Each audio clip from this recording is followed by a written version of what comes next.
Hey, Mark Short, how's it going? How's it going? I experienced a hurricane and an earthquake last night and an echo. We've had such crazy weather. We made the news for something besides our crazy ways here in California, so that's cool. It's nice and early. Let me kick on my camera.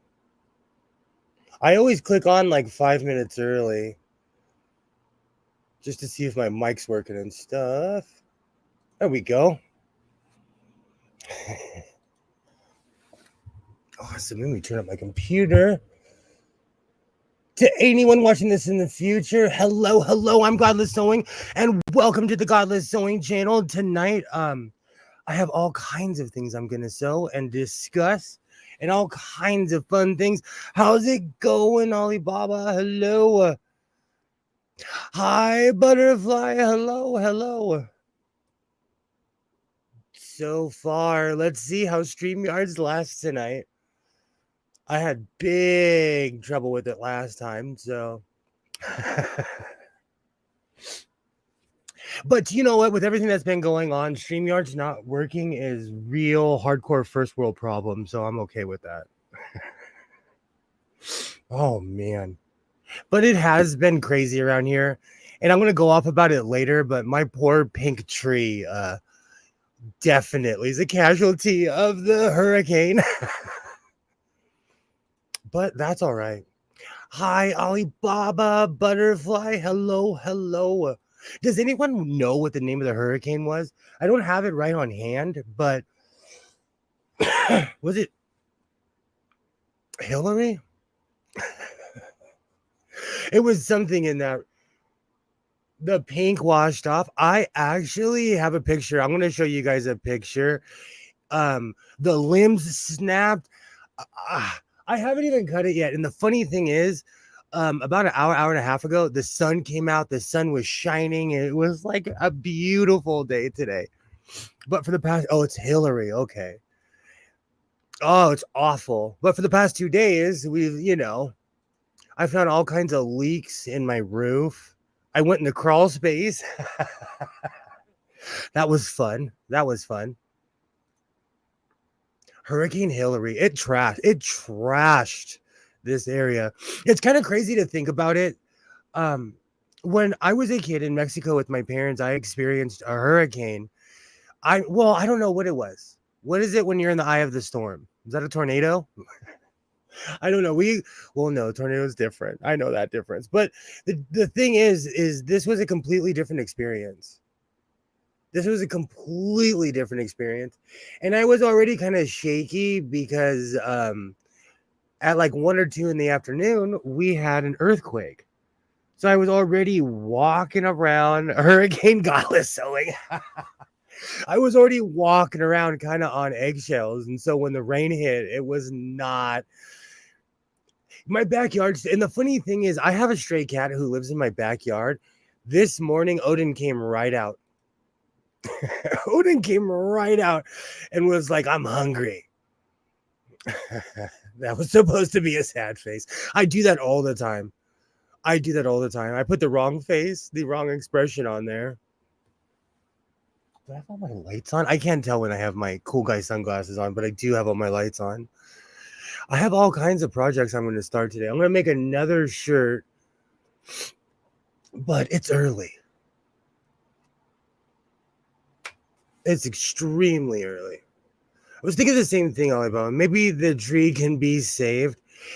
I can't save the snapped limbs. So there's snapped limbs that there's really nothing I can do about it because it's clean breaks and they're hanging on by the skin of the tree.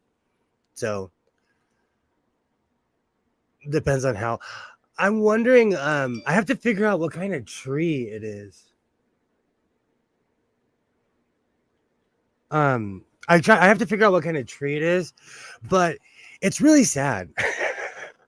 Because 2 weeks ago, I got into a big fight with the city. I didn't say anything because, like I said, there's really nothing you can do when the city puts those stupid ordinance out, and they cut my tree down to the point where my tree had no integrity. So when the storm hit, there was nothing holding up my tree. Some snapped limbs would pop off and grow new back. That's what I was figuring, you know. Hey, Waterday, hello. How's it going? And I'm trying not to, like, you know, my house is safe. My job was safe. So I'm trying to have some perspective, you know? And I'm also trying out the red hat. I know it's strange to see me. I'm not trying to like relive my youth, but red hat was on my bingo card of LA hats. So I'm not trying to relive my youth. Right off where the wood and bark meet, sometimes nubs pop out and there's new branches. I'm gonna have to completely let me send a picture to the group on Twitter. I'll send a picture. Actually, their pictures are already in there. It was bad. I'll show you guys the picture, but my and it's sad. I'm thinking about writing a Karen letter to the city and being like, see, this is what your interference has done to my tree. But, oh, and I want to say for the record that Twitter is now officially Prince, because on Google it says the website formerly known as Twitter, now X. And that like made me chuckle when I saw that. All right. Oh, poor tree. It's yay. Hello. Yay. Dear sir, look what you okay. I am a world famous Karen, but I've learned like I say what I have to say and then I let it go. Like I may or may not have written a letter last night. I wouldn't wear any red hats. People might. Well, see, in my area, people wore red hats before the MAGA thing. As long as they don't see like lettering, you're fine. Or insert. You know what's funny? I wouldn't wear this downtown because it would send the wrong message to people. They would think that I'm like either posing or pretending to be one, which are different violations. Okay, so share screen. That's my tree. That's what the hurricane. It's all of those snapped limbs. I'm gonna have to utterly and completely just cut every snapped limb. And the sad thing is, it was a giant green fro 3 weeks ago, a month ago. This was a healthy tree. If it was left alone, it probably could have withstood the tropical storm. But because of the interference with the city, it now looks like this.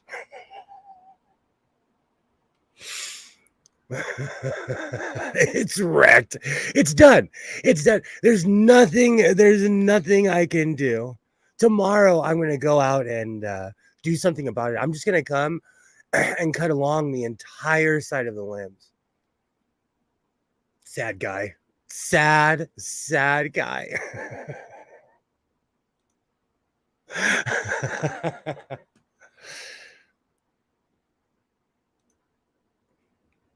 I cut a soft maple, and that was just a stump left right out of that edge of the bark. Shoots popped out and grew so fast. I'm hoping that happens. But you know what, though? That tree's resilient, but it got tortured. In the past 3 weeks, it just got tortured, so it's done. Poor tree is wrecked. Ugh. That tree, the plant grow out of the T-top and flops over from the top. If the top is there, it will come back over a couple years. It was, excuse me, it was a perfect green fro 3 weeks ago. That's why I'm mad. And then after it got cut by the city, it bloomed. And I was like, wow, it's like giving the green finger to the city, like, oh no, you cut me, but I'm growing back. And last night destroyed it. It actually grows similar to a larch tree. You know what? Like I said, it's first world problems. Like if that's the worst thing that happened, I'm okay with it. Because I live in the suburbs, we have these really nitpicky things about keeping up with our yards, but like let's be real, we have water ordinances, we have all these things, so I am okay. It looks like uh oh, it kind of looks like a crepe myrtle. Well, except for the hanging.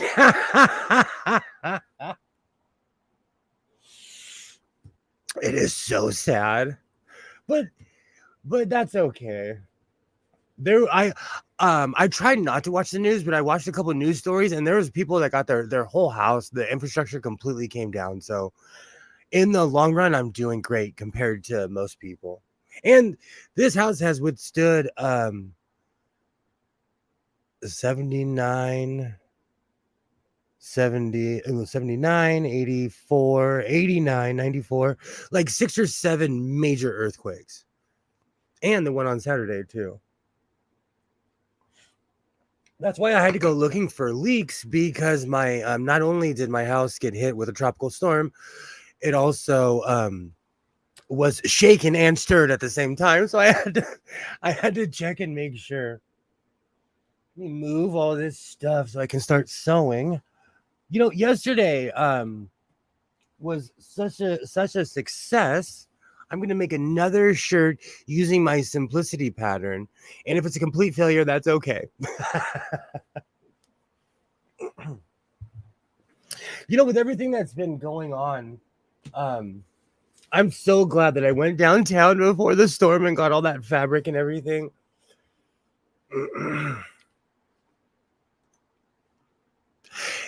I'm gonna have to check, Butterfly, if my camera did or not. I love the footage. In my neighborhood, it was a slow roller. I know a lot of people experience different things depending on the distance. I need to look exactly where the epicenter was, but it was literally a slow roller. And because I used to surf, I just sat there and opened my arms, like, all right, I'm gonna ride this out. And the funny thing is, 10 seconds feels like a minute. It was probably like less. It was probably less than 10 seconds. But I felt the whole roll and everything went quiet for a minute, you know?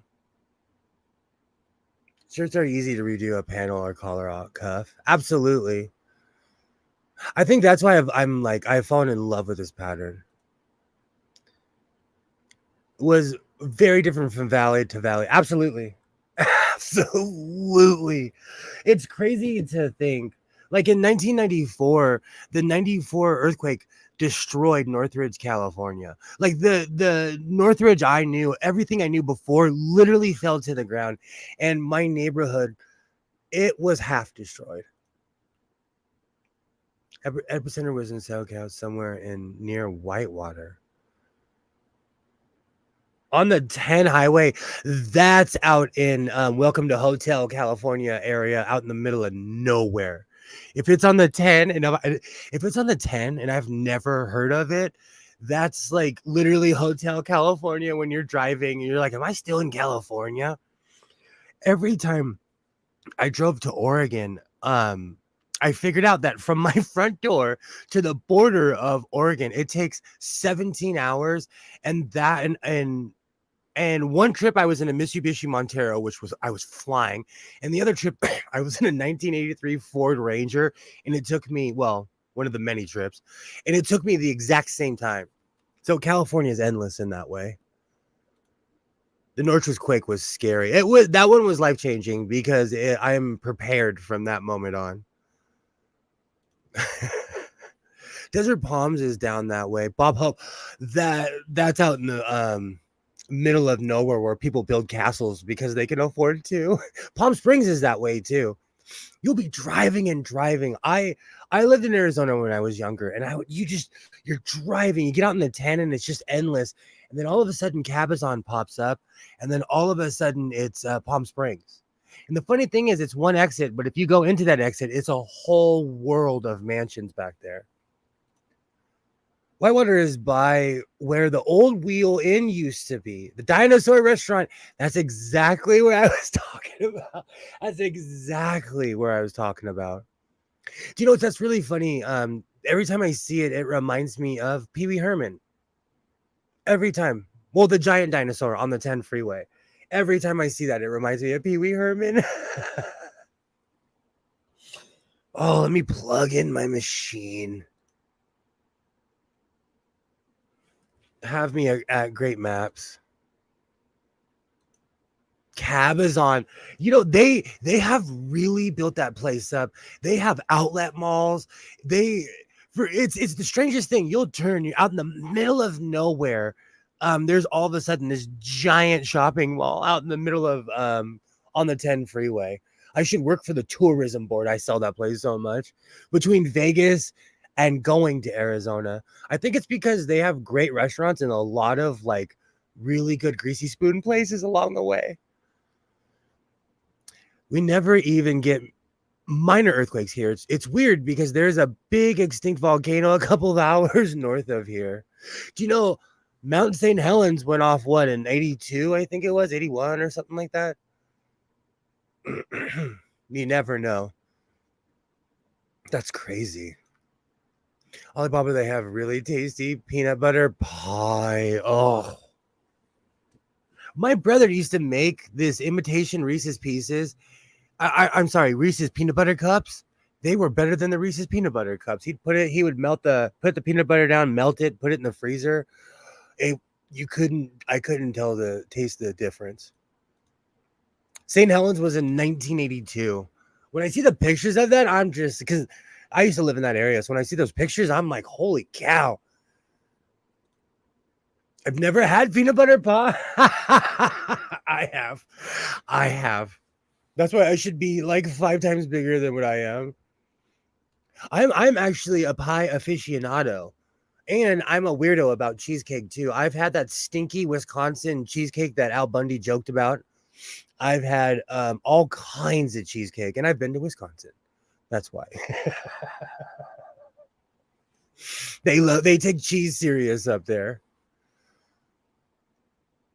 Absolutely. I'm all about expanding horizons. If you don't have, I have weird allergies, but I'll try anything once. But the older I get, I know I need an EpiPen near me. But it depends on what it is. Oh, excuse me. Hey, Sydney, how's it going? I got ash all over in Moose Jaw, Saskatoon, Canada.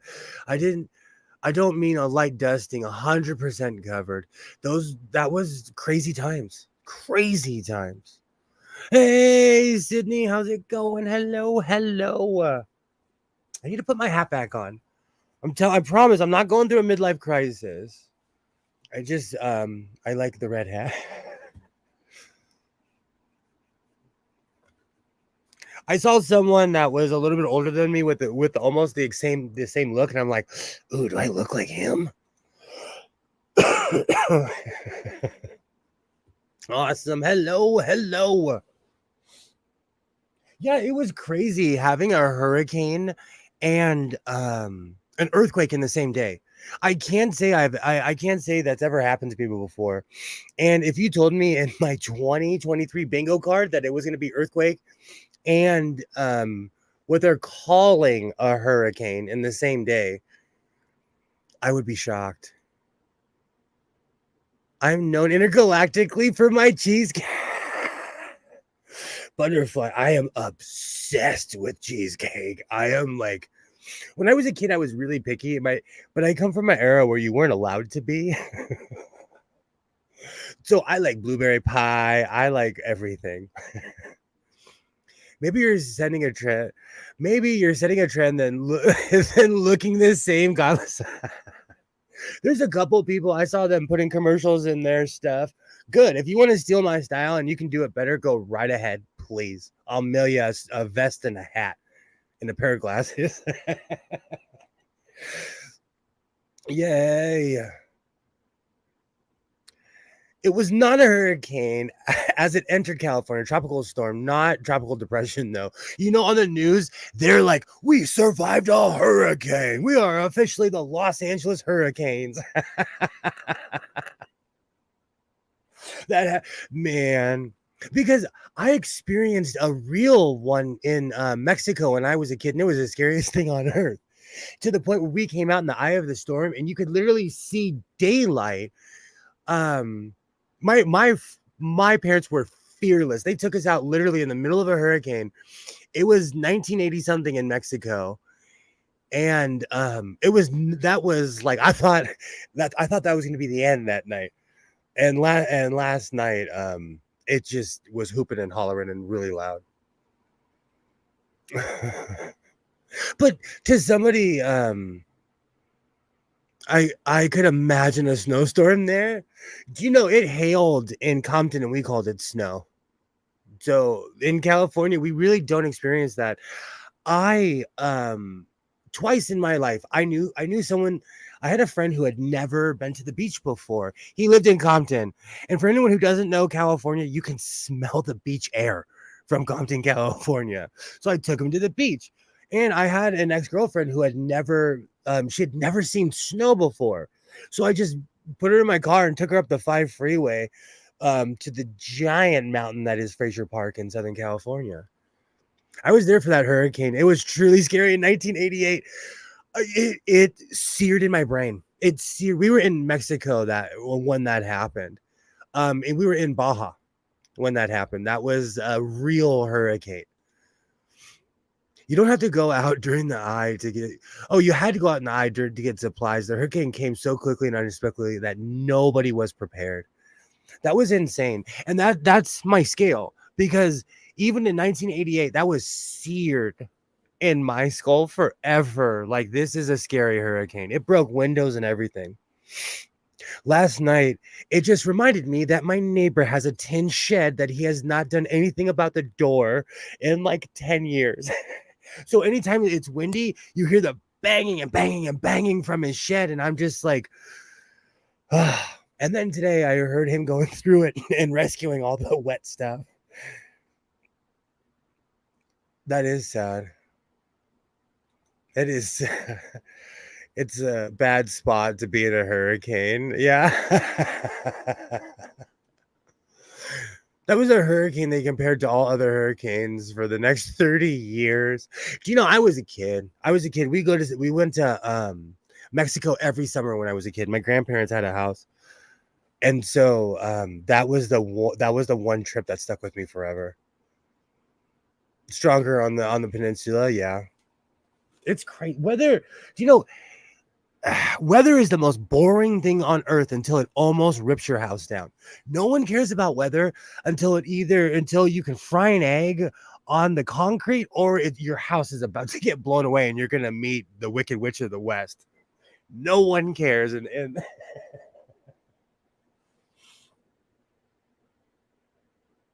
do you know, I completely forgot I had a fez. So later on, I'm going to pull my fez out because I completely forgot. With all the cleaning and everything that's been going on, I found my fez. And just like Dr. Who said, fezzes are cool. I'm in this weird I call it a show hole, but I'm in this weird sewing hole. So I need some suggestions of what I should start sewing. I need some out of the box stuff. Like, I'm thinking about making wings. I'm thinking I need something crazy. Not like Kanye West crazy, but more like, Liberace, Super Dave. Does anyone remember Super Dave? He was the poor man's Evil Knievel. I want a Super Dave leather suit. I think that might be my next quest.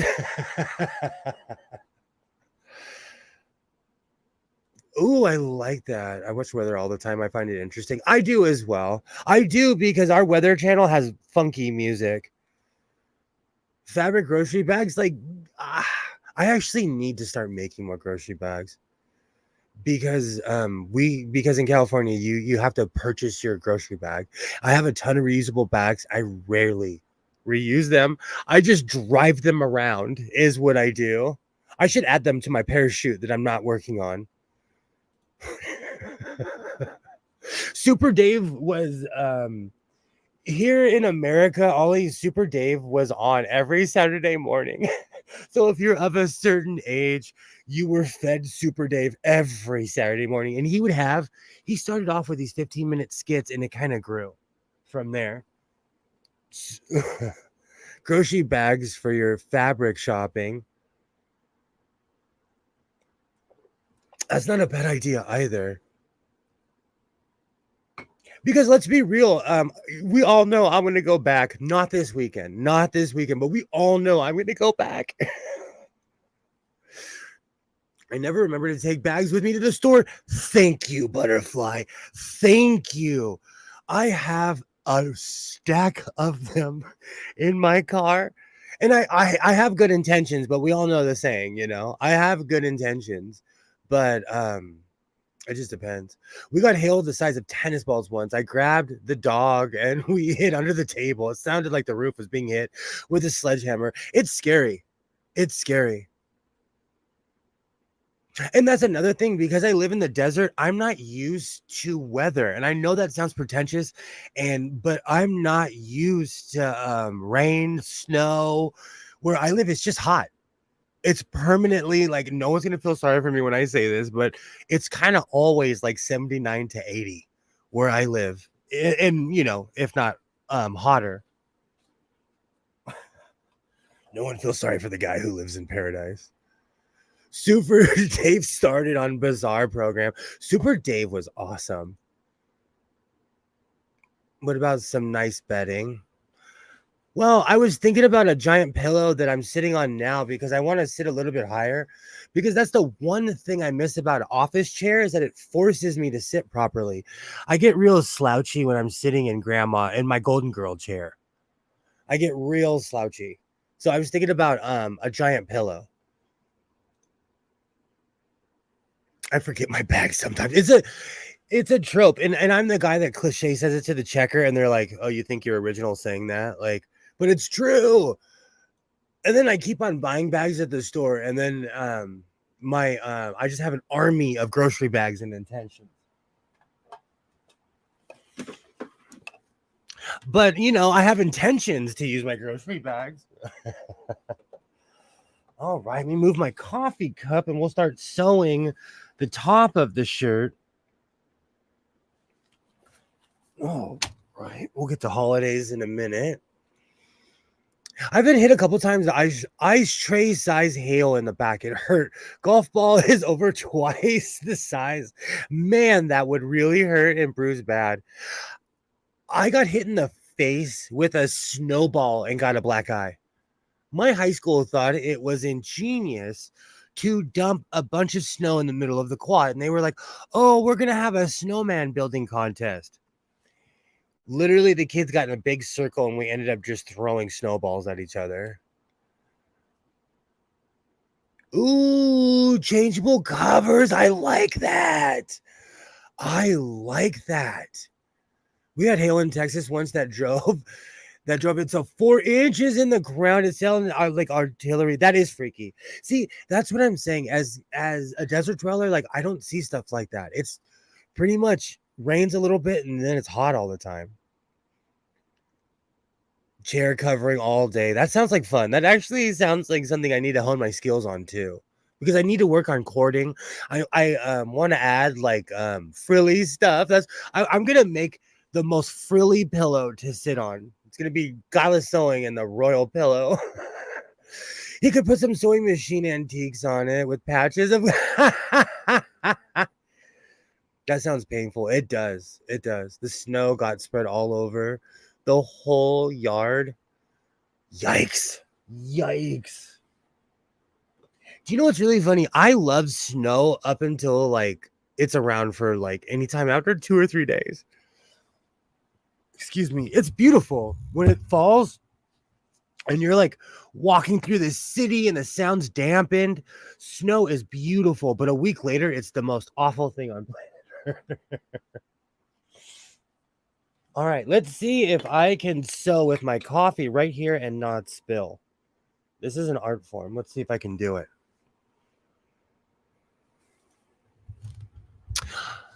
I pushed it at work and got stuff done just in time, then ducked out.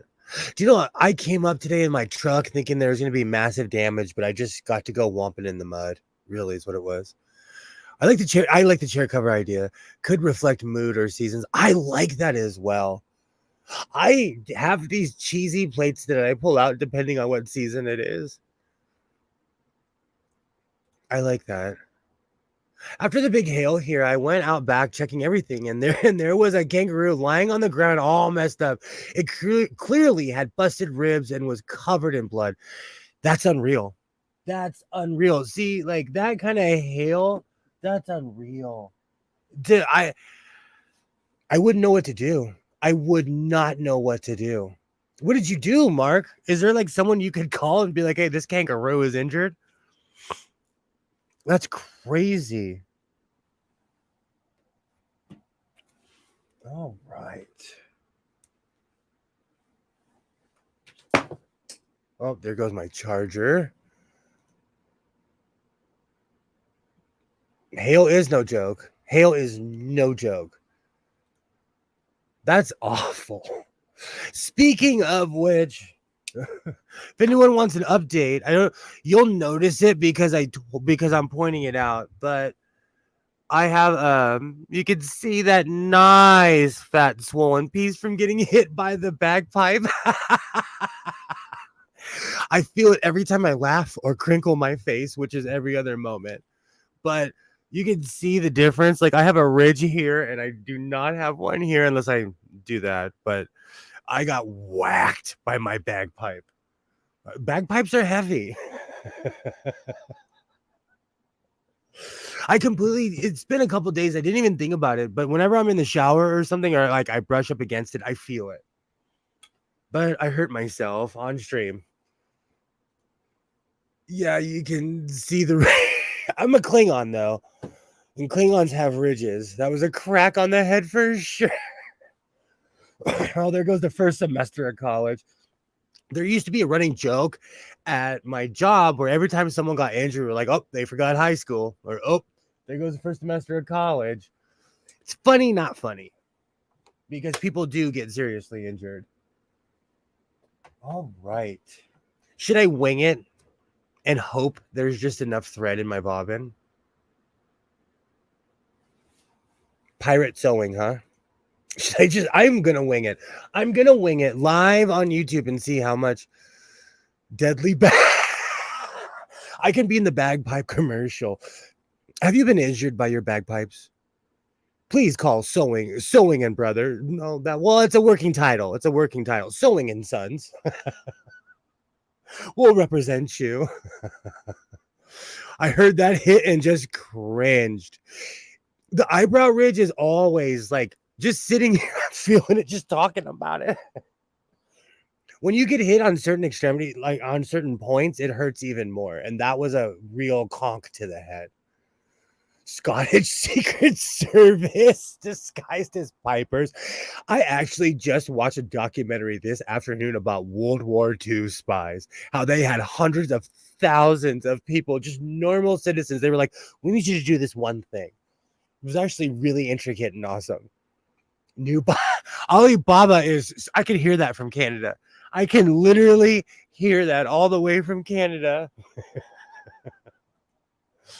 Ruffles have ridges. Klingons do too. Taking bets on how long that pop is. Do you know why? I'm so mad. I had a box of wound bobbins, but I've gone through them. This is my box of bits and pieces that just kind of hang around sewing machines. And since you love my giant tweezer collection, Alibaba, these are huge. My hand is huge, but these are my giant tweezers. I have a bunch of tweezers that are made for people with large hands like me. So these are these I would always use on my serger, but they're made for someone with humongous hands. At least that's my excuse for purchasing them.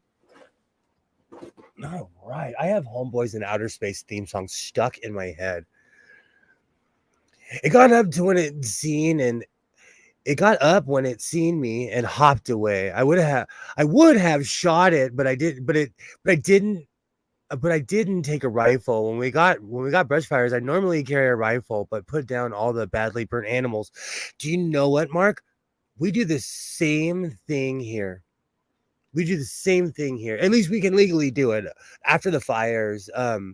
There was a cougar who stalked me one time, and it wasn't my ex-girlfriend. But that was pretty much the closest I've ever came to an injured animal.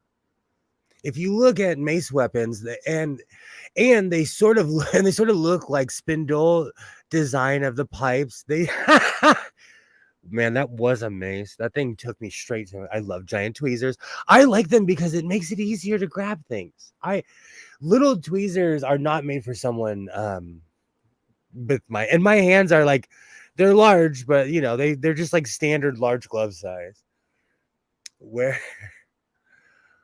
were those tweezers part of a pickup tool set? Yes. Yes. I got them at the hardware store. I didn't get them. You're exposing me, Alibaba. I didn't get them at Walmart. I got them at the hardware store. And they were sold as like, oh, these are the manly tweezers, whatever, man. I just need something because I'm constantly like, needing to reach into sewing machines and stuff.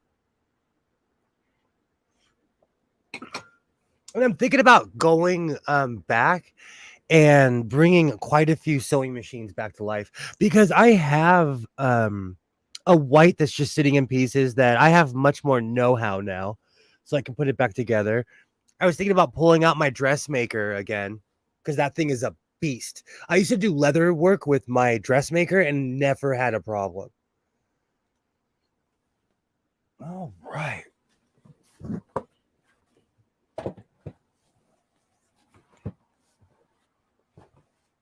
So I want to take a quick poll.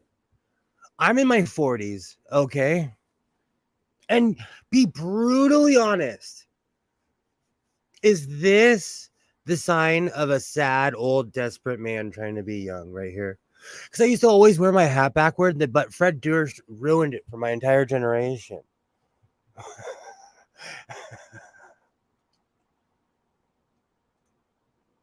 I had a cougar try to make friends. I had taped in sound and conversation that said it was a friendly friendly sound. A long time ago, there in '07, there was a giant fire that burnt down half of the ranch. And I was weed whacking. We were clearing large areas. And I see my pops pull up in a truck, and he's like, he pulls out a rifle, and I'm like, did I not pay my taxes for the past 20 years? Did I like crash his truck? Did I'm thinking, and he was like, get out of the way, dummy. There was a cougar that was literally stalking me, and I was weed whacking with chainsaw rated headphones on, and it was literally on the hills following me. But we have cameras all over my job, and so he could see on the camera, but it took him a minute to get there. Yeah, I'm lucky I had someone watching my back that day. I say wear it how you want to. Thank you. Thank you. It doesn't matter how you wear your hat. It's also, I'm breaking in a new hat too. So there's that weird, awkward phase of like where it's still completely shaped because the black one is literally melded around my head. I love the my black hat. It has like, but one of the reasons I bought this is because I wear my black hat so much. It's disintegrating. Glad you're still with us. All right. So stiff hat brim. Oh, and it has that new hat smell to it too. It's that awkward moment. I am the Mad Hatter. I am. I own more hats than coats and computers can buy. And like, I am so weird when it comes to hats. It's not even funny. So that's another phase I have not grown out of. All right. Awesome. So if anyone's wondering what this is, when I had a broken plastic tub, and so I cut a piece of it so it's open from here to here, and I use it when I'm fixing sewing machines on my table so it doesn't mess up the plastic. And this was part of the lid. And so I always need I'm trying to cover my table in cutting surfaces, but this table is humongous. And because of spatial perception, it doesn't look as big, but this is a huge desk.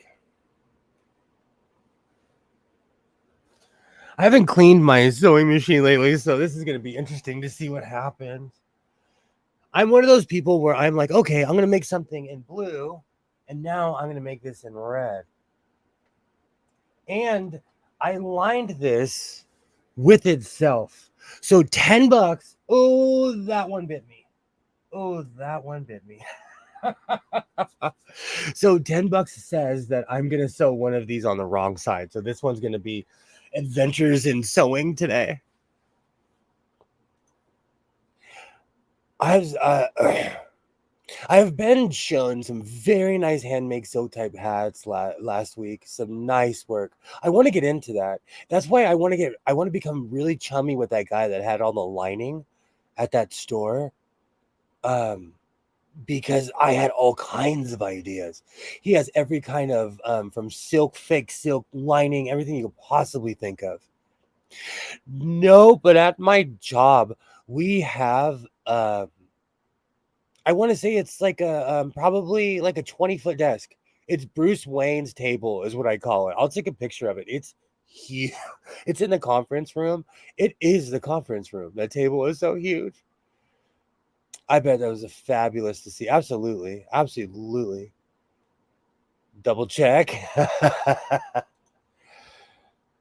There is some rare silk lining you might want to look for. I was so shocked. I made friends with that guy at that shop. He's the one that told me, "Ooh, I'm bleeding." He's the one that told me that they pay $6,000 a month just to be in those spots. Even in Southern California, do you know how much money that is a month? And you're not like working towards ownership either. I told Moneybags McGee, someone I know, that we need to start buying buildings downtown. I couldn't believe how much money people are paying. Right, perfect. I couldn't believe how much money people were paying to live or to work in downtown Los Angeles.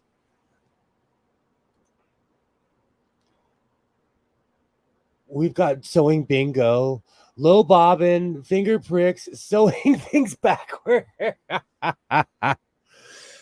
I'm here. I call what I do sewing entertainment because I grew up watching so much wrestling. So it is sewing entertainment for sure. What is the rare silk lining called? Yeah, I'm totally interested. I want to walk into the shop and sound like I know what I'm talking about. Do you know what the funny thing is? This guy was impressed because I pulled out my cell phone and I was like, take a look. I make all this stuff. And he's like, oh, okay, this kid's serious. That's when he started giving me the friend prices. Just top hat lining. Not sure if they're... Oh, that reminds me. So, chat, are you guys willing to haggle for price for anything? There are some people who do not like to argue. I'm willing to haggle. Where is my pin cushion? Oh, there it is. Cool. I'm one of those people, like, I'll haggle in English, Spanish. We can find something in between that we both speak. The feel is more what it becomes. Oh, okay. Okay. I also want to learn forming because I've seen cowboy hats made. And it's the most awesome thing. The fabric you're sewing looks like a salmon color. Here we go again. Here we go again. It's red. We're going to have Redgate with sewing. I think I'm colorblind. I think I like in my mind, everything's like an off burgundy. Am I colorblind to red? Is that really what it is? Because orange looks red. Sewing Gate 2023. What color is this? I haggle, but there's protocol to whether I do it or not. That's true. Do you know what's really funny? I get offended if they say certain prices to me, and so I'll walk away. I will walk away. 400 firm asking me that. It's coral, come on. No way it's red. It looks salmon color on the camera. I'm joking, but sometimes I think I'm going colorblind because I work with so many different colors. Let's be real. Like I work with all different kinds of colors, and they're all kind of close. They're close, but they're off, you know.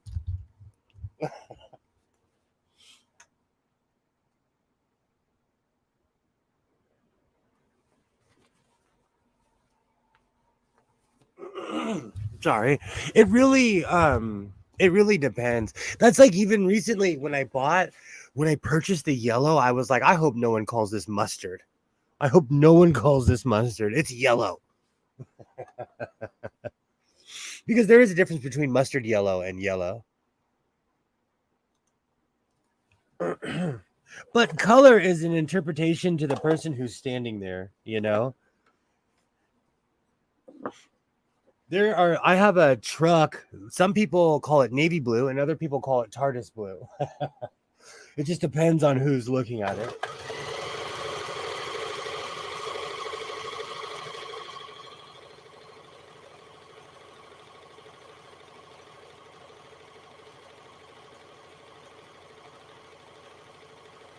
Perfect. It's been a long time since I've lined anything with its same color, so this one's going to be interesting. Oh, where did I? Do you know, I don't like it. Bothers me when I drop a pen and I can't find it because that means I'm like gonna sit on it eventually. My leg will find it later.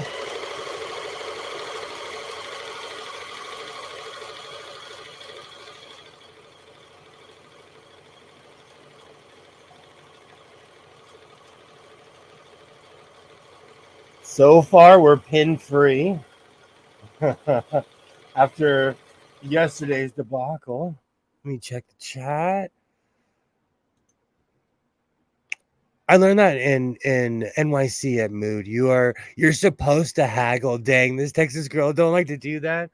I get shy too, Butterfly. Like, there's certain people. It really depends on the situation.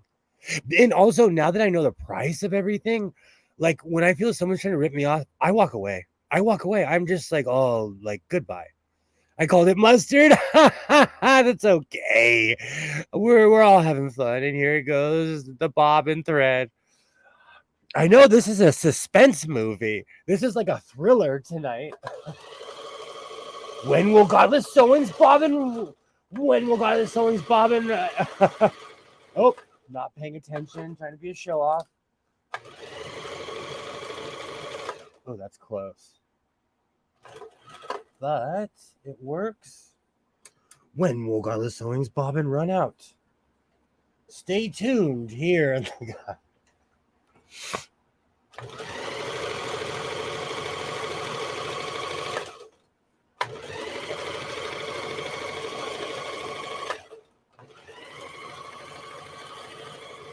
Oh, beautiful. Let me take that pin out.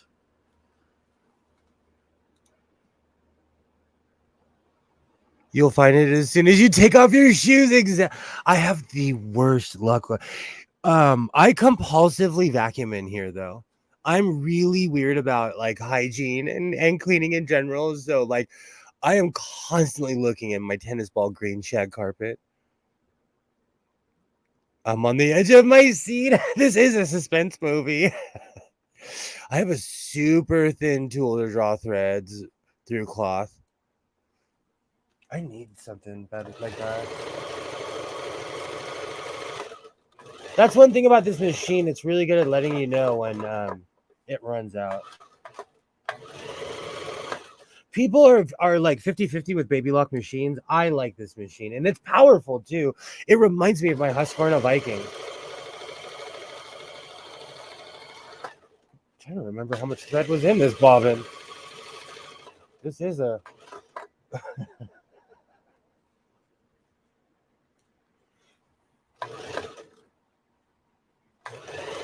There we go.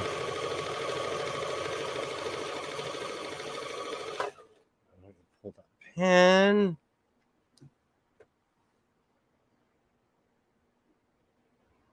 I try to look online for the same tool.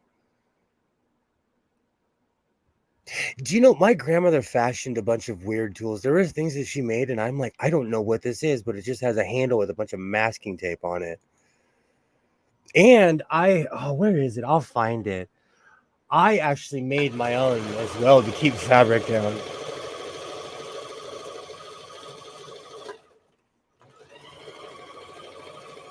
Perfect. Wow, that made it all the way through. There's way more thread in that bobbin than I thought.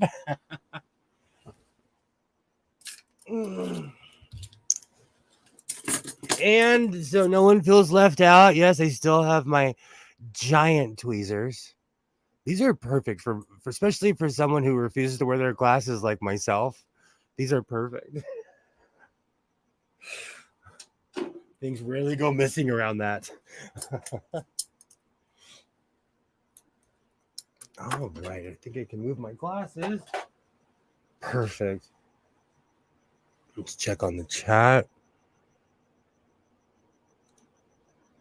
I have some 1850s tools that were local made for shoe boot making. I want to get into that.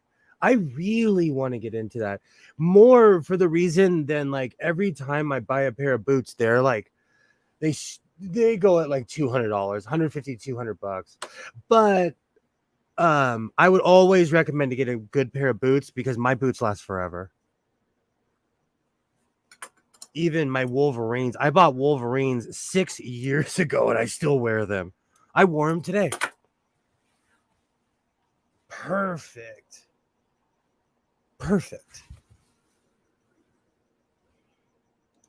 There are very few bootmakers now. You know, that goes along the line of like people who know how to fix AC/DC motors.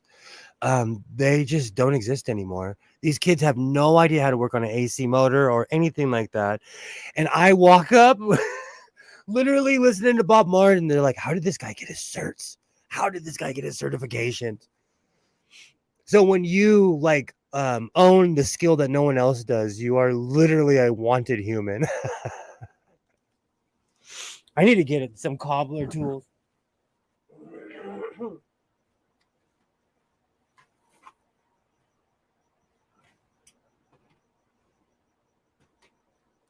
All right. I'm actually stoked that I found a practical pattern that I can wear all the time.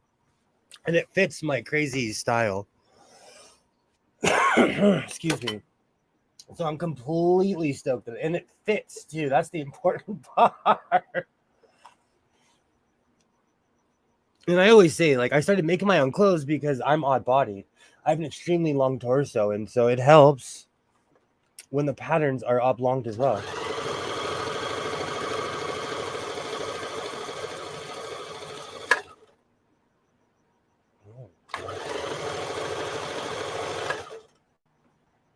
Oh, that's a piece hanging off.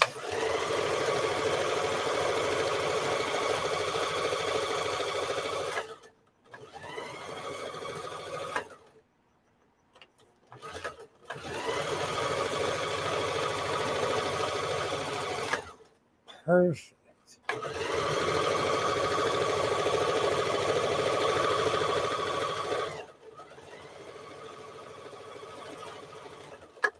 Ooh.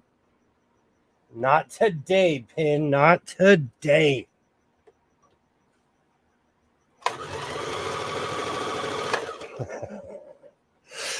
I know my sewing makes people nervous sometimes because I am Captain Pins. I'm extremely gun-ho with my sewing.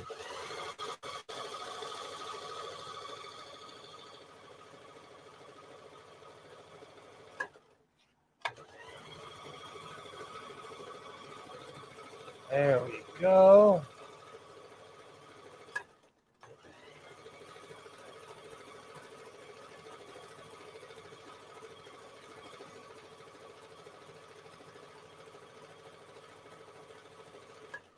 It still makes me laugh how much faster I get projects done online than I ever do sitting here by myself. Do you think it's the pressure of people watching that invokes this out of me? Because when I'm sitting here, I end up like getting involved in something or reading a Twitter battle that's none of my business. I still can't believe the bobbin is it. Let's see if it is. Yeah, because this machine, it tells you really quick when it's not throwing a stitch. Let's check the chat. Almost there. If the bobbin didn't run, I had to check. I know, Alibaba. This is a horror movie for people who properly sew. Hey, Commander, how's it going? How's it going? Hello. How's your evening? How is your evening? This evening, I'm flying literally by the seat of my bobbin. We don't know. We have no idea. I didn't even know what color was in here.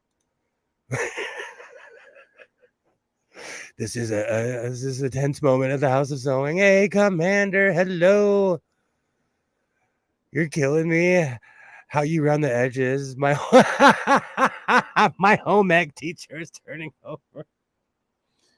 Do you know why? I'll tell you.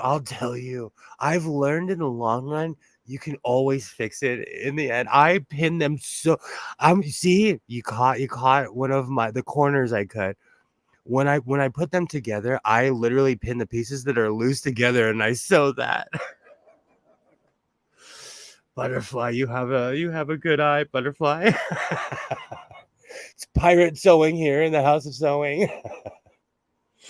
But to be fair, my home ec teacher, she would have smashed the sewing machine on my and I laughed. I used to always laugh because I walked into her class and she would always tell me, you actually know how to sew. Like, you have so much potential. I didn't have the heart to tell her that, like, I learned to sew from my father and my grandmother.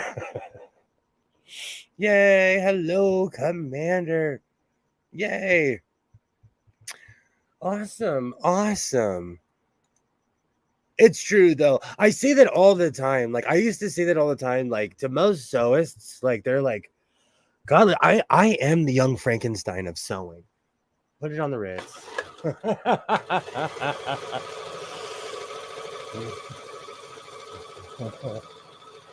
Captain Sewing flying by the seat of his pants.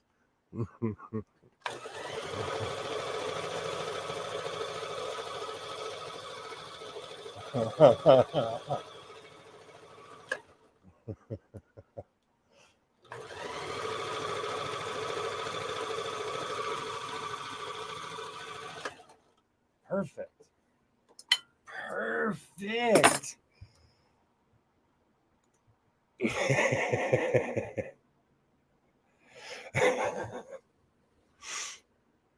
My home ec teacher, she was one of those humans who she was extremely fair. And so if she got flustered or anything, her cheeks would turn bright red. And that's the worst thing for kids back in the day. So, like, we knew when she was mad at us because she would become this giant tomato. Like, she was so fair, she couldn't hide her emotions. It was hilarious. And now that I think about it, she was the same size as the students. So she was like 5'5". She was eye to eye with all of us. Awesome. All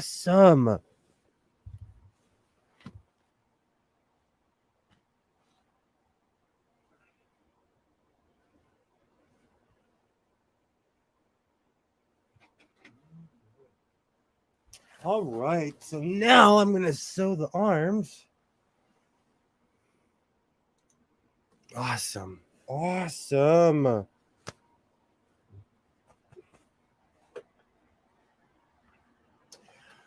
Alibaba, did you guys have home ec in Canada? I'm sure it did. And chat, did you guys have sewing machines at your schools? Mine did. And the freaky thing is, in my Ventura, when I went crazy in Ventura, I actually purchased a Scholastic sewing machine, which is buried somewhere in here. But I have the actual Scholastic 90s sewing machine that was in my high school. My high school was brand new, so we had all like it's laughable, but they used to call it state of the art, but it's laughable by today's standards because this was years ago. So you guys did have home ec. Did they teach you how to sew, or was it more like cooking? I never did that. I did junior chef. Some of us can help being vertically challenged. There's nothing. I wasn't saying that to be mean. But like I was thinking back in my memory and I'm like, wait a minute. Like I remember almost towering over her because I was at least 5'7", 5'8" in high school. At least.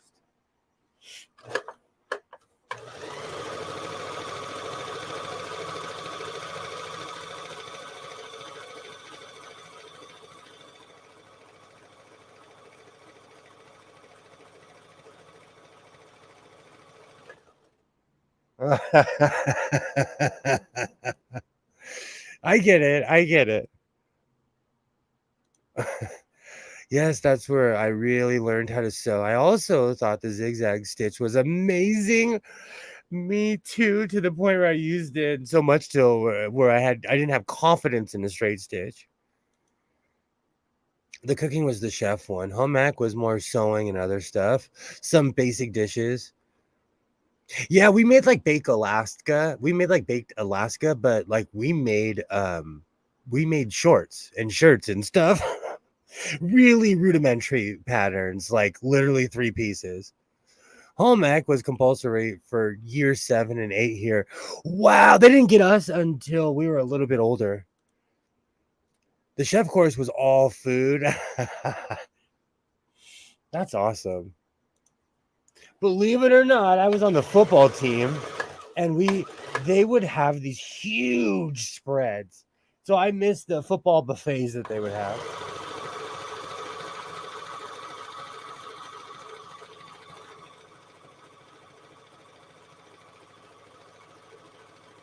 There we go. Make butterfly jump with the way I turn corners. Awesome.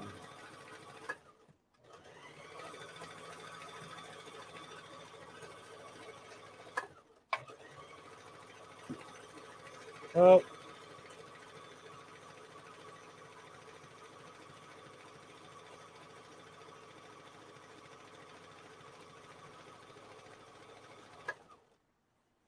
did I miss?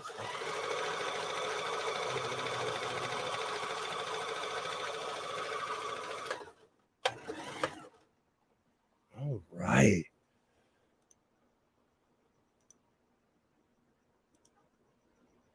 In my high school, foods and sewing were for girls, shop was for boys. They wouldn't let us take shop, so I skipped sewing and did interior design. That's crazy. They made us take everything. And I like the football coach would come in the home ec and look for all the tall kids and be like, okay, you need to play football. That's how I got discovered. I want to take some culinary courses. I agree. I was thinking about taking a sewing class. But then I looked at the enrollment of my local college.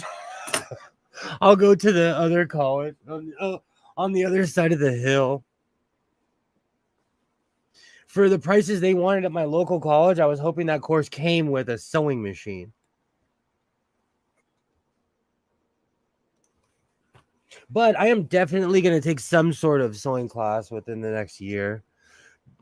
More or less just to see the things because I have old school training. I do not have formal training in the sense like there's a lot of lingo I do not know. A lot of things I don't know at all, you know. So I'd rather I want to learn. It's not like I'm gonna go to FITM or anything though.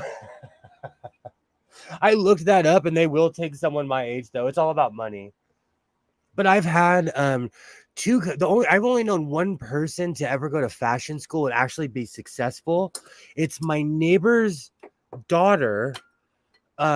She's an anime, she's like famous in all these anime circles, and I didn't realize how famous she was until I saw people making videos about her.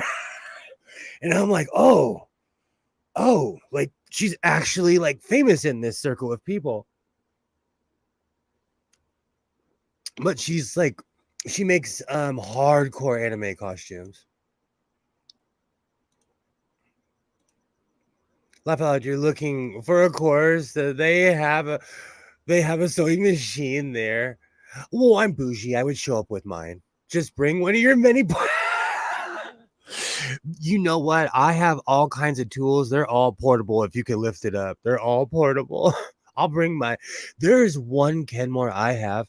I waited on a video. And that thing was 56 pounds. It's a boat anchor. That thing was a boat anchor. Where is that?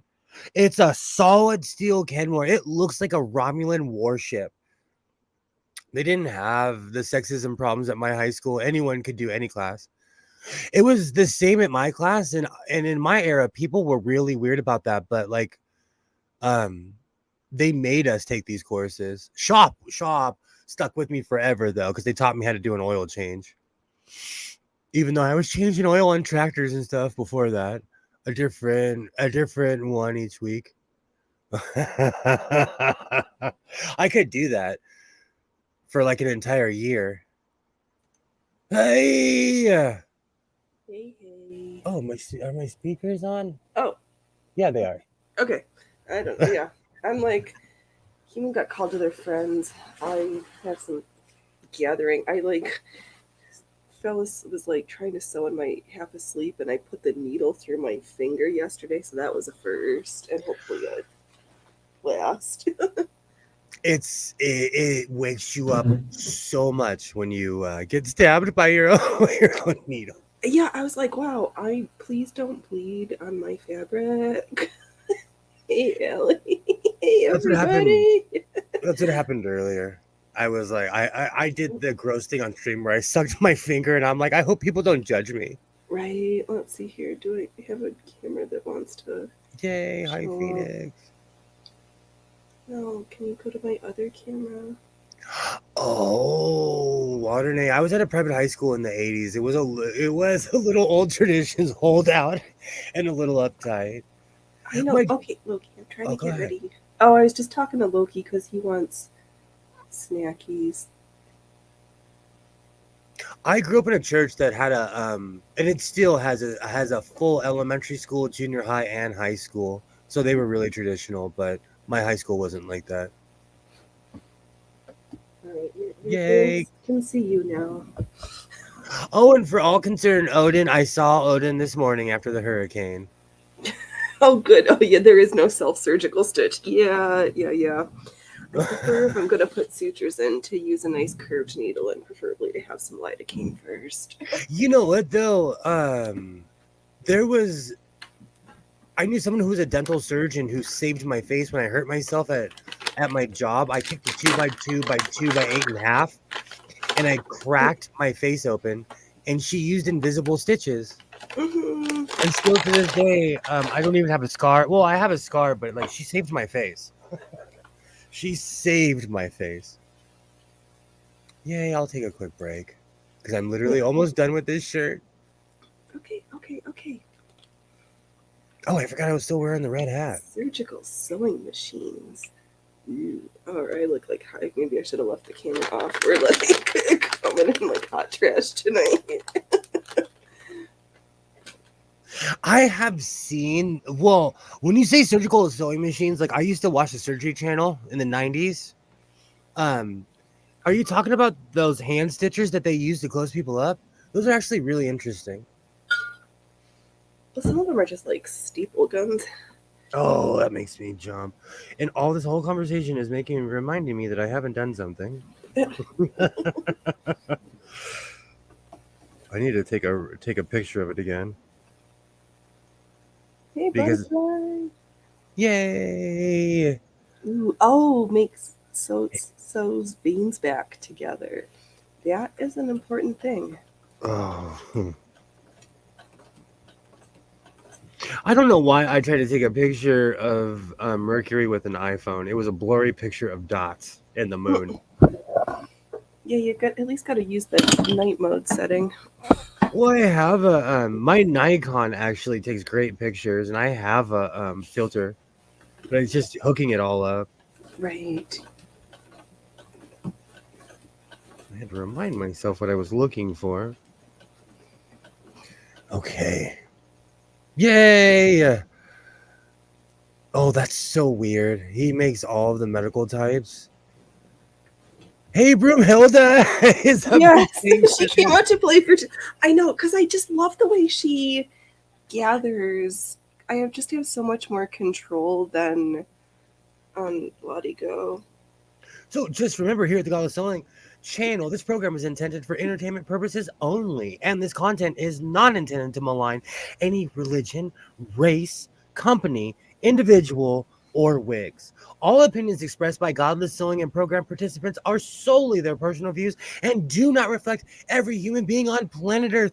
And here in Godless Sewing Airlines, we have exits on both sides. If you speak Spanish, that's I'm scared of the and derecha. I hope everyone has a great evening flying Godless Sewing Airlines. Back to you, Phoenix.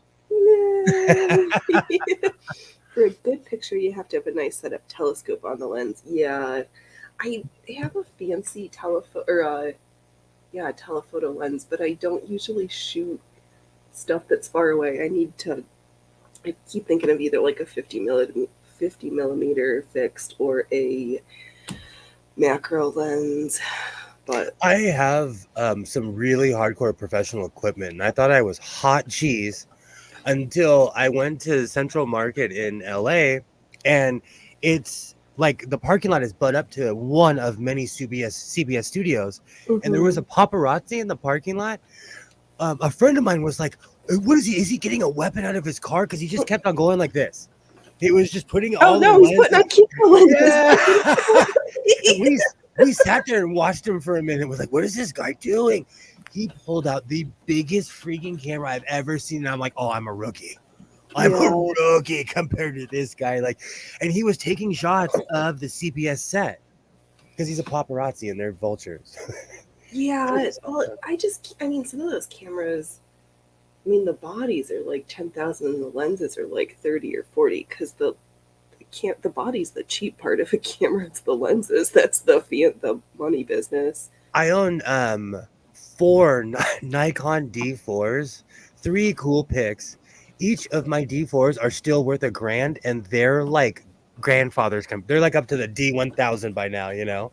I know that's like my SLR one. Like I've got the original DSLR that Canon made like a gajillion years ago, and I guess I could pop in a battery. Oh, that's funny. He makes all sorts of. He's a very good 1850s, 70s. That's awesome. But I've got a couple tripods. I have a mic stand and tripod collection. It's kind of depressing. When I was cleaning out the closet, like I need to take a whole day and go through all of my mic stands and all of my tripods. I think they're going to bring down some of that CBS slot build. Oh, they're going to. They're everywhere. Hey, Kilroy, how's it going? Hey, Yay! I was wondering where you were. It's not snarky enough without you being here. It was just creepy when that guy, like, we're sitting in the car and this guy, because let's be real, ever since September 11th, like, we're all wary of each other. We're like, oh, what is yeah, that guy doing? Why is he moving around so much? And he was a real life paparazzi, and they are us. They're just like everybody else. So when he pulled that camera out, we instantly knew he was paparazzi. But I have yet to see such a giant lens. And I don't care that much to spy on people. I want to take pictures of planets. yeah. That is like legitimately, excuse me, why I have my reach out and touch somebody lens. Mm. I have always been that way growing up military. My pops, like, it's just, I agree with you. You just, I was taught Awareness. situational awareness is a very young age, so I'm really good at I Spy. Oh, that's awesome. Does that have a video camera on it? uh, it does have a, yes, this is what I do. Yes. I just flip it up to the video section. This is how I stream when I've got my nice camera.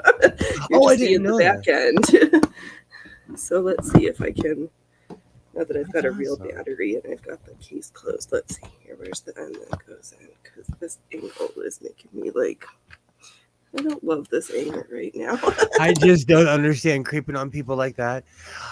The other night, I was watching a documentary on Kate plus 8 because I can't stand her. So, of course, I had to watch the documentary. And the paparazzis, they had pictures of the paparazzi like in her bushes. One guy fell in her pool. It was crazy.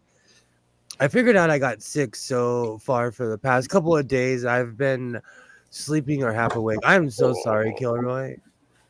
I know I'm We afraid I'm all, getting something, but I can't tell whether it's allergies or just the smoke. I think mine's seasonal. And then it rained. Yeah. My greeting didn't post earlier. YouTube is so weird. I'm surprised the chat's working today. Right? It was so weird when it was just like, and we're done for 3.5 hours. Do any of you have the Skyview Light app? It's so cool. I have something like that. For years, I like after I divorced my ex-wife, I was like I had all this time on my hand all of a sudden. So it would sit in my backyard. I mapped out all the stars, and one night my cousin was like, "I'm not trying to be mean. Let me see your phone." And he downloaded an app. But I considered it cheating because I was one of those geeks that could name every constellation that from the West Coast. Mm-hmm. But then that I app kind of ruined me. for all I just used the Google Sky app because that just like kind of labeled everything for you. Hi Pam, how's it Hey, going?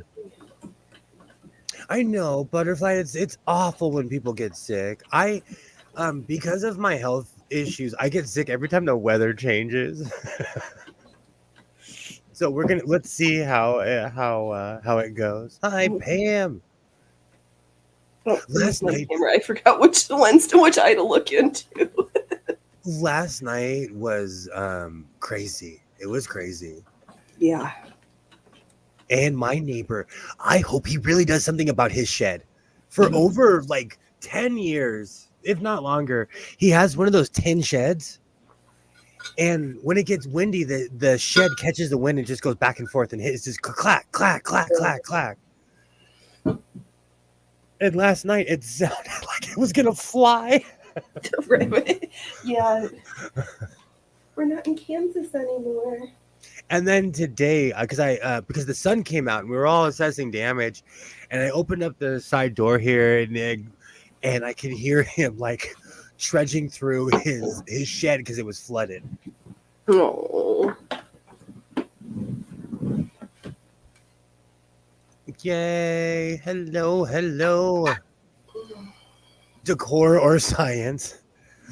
Living in Texas is like living in Davis, California. Same. I think that's another thing. I am allergic to everything, and it's just become a part of my life where I've just accepted it, and I don't even like think about it. Part of the storm moved through Utah today.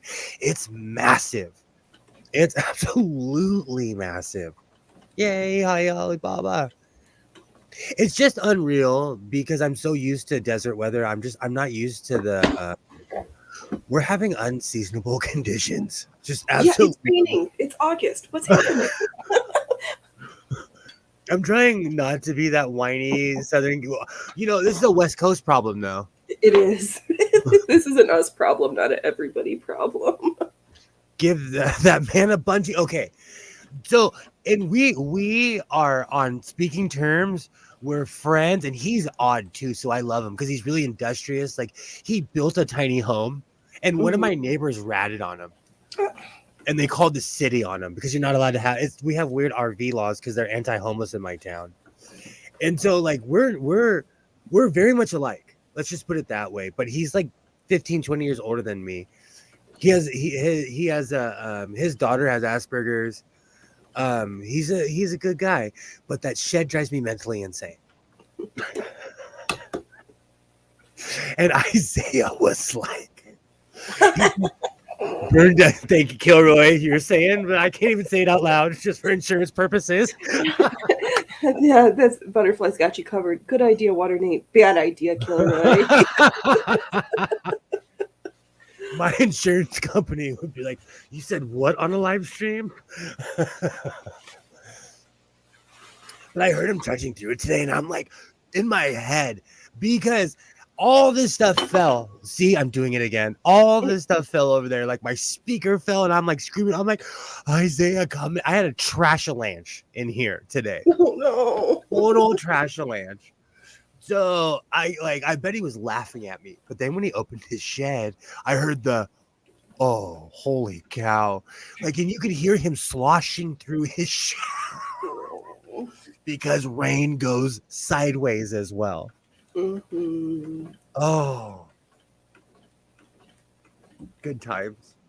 But he's a good person, though. We are all funny. We're, Like George Carlin says, everybody's funny. we call it quirky nowadays, but I just like honest people. Like he's a quirky, honest guy. Mm-hmm. It was so bad a year ago. I thought about just going over the fence and because I have zip ties and just zip tying. But we all have cameras. For worse and for worse. And where I live, you're not like, I know for a fact you're not allowed to like touch your neighbor's stuff. Right, been there, done that. Even if it's a detriment to the neighborhood. I almost got in trouble for patching potholes. Right. Yeah. Personally, I think they should have given me a medal for being assertive. Right. Bureaucratic nonsense just gets old. You know what? Honestly, the older I get, but I'm very common sense based, even though I do not appear so. It just drives me crazy, like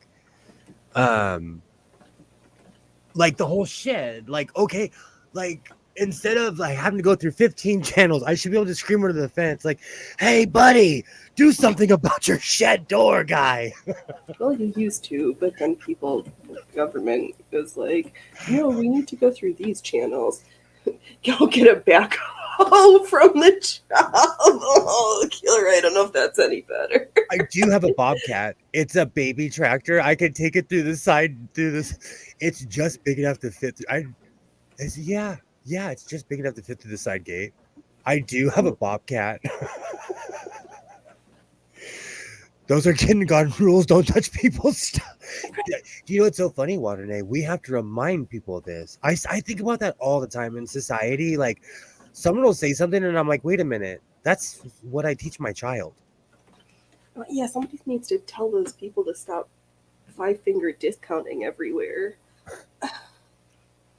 In my neighborhood, people tell on each other for using too much water. That was controversy. Someone literally called the cops on someone else for using too much water. And we freaked out. The whole neighborhood came out and like we were all standing out there. The cop was like, "Well, I can't tell you guys to go inside." And we were like, "Good." Yeah, I think when something feels uncomfortable at that level of tattletale culture, like that just feels like a slippery slope. And I live in a place where it's the average age is like over 55. And people were like, "Are you kidding me? We don't tell on our neighbors. Like, what's wrong with you?" Right. Kilroy has the best at. That's why we love Kilroy. Yeah, right. We are always missing a certain level of snark and sass when they're not around. They're always missed. I fell in love so much with this pattern that I decided to make another T-shirt. The one you did yesterday, the black long sleeve one. There's a black flower one. I'm a long sleever, and it was navy blue. We had a conversation. Okay. The only reason I say that is because we had a conversation earlier. Because I think I'm colorblind sometimes. No, I was just trying to remember because I was like, someone will say something and I'm like, holy cow, was it orange? Am I color? Like, I feel colorblind sometimes. Hey, Skids, how's it going? How's it You got a going? new avatar. You're so bright and sparkly now. He's had it for a while. He got it from Slim Cyborg, I believe. And Okay. now Skits looks like oh, what's that movie with that song? Hey now, you're an all-star. Get your game on. What's that movie from? The I don't superhero know. movie? I'd buy 20 houses and run them all day if somebody called the cops. I don't know. Houses, not houses. Oh, hoses. I I've don't have my got glasses on. 200 couches where you can sleep right. Oh, never mind. It was a big deal, Kilroy, because we were like, that's a little bit too far for all of us. Like, that was like the final straw. Like, you do not do that. And we have really weird unspoken laws around here. Like, we don't park in front of each other's houses. We don't like. It's a weird respect that we have for each other. Well, you can't block somebody else's driveway. My friend neighbor, there's spots where like they paint it yellow on the sidewalks where you aren't supposed to park right in front of the driveway. Got a ticket for blocking their own driveway. Good. Yeah, that's pretty funny. Yay. Hey, Skids. Hello. Hello. They have like we do not have a HOA. We have a law where you have to move your car every 72 hours, but no one enforces it around here. So it's pretty chill. But when that's the one thing, one of the reasons is that people move here is because we don't have an HOA. Mm-hmm. So when people get weird, we're like, oh no, we want to stop this. Don't You get weird. you need to learn the rules of the land here. Or we just tell them, take your controlling self back across the street.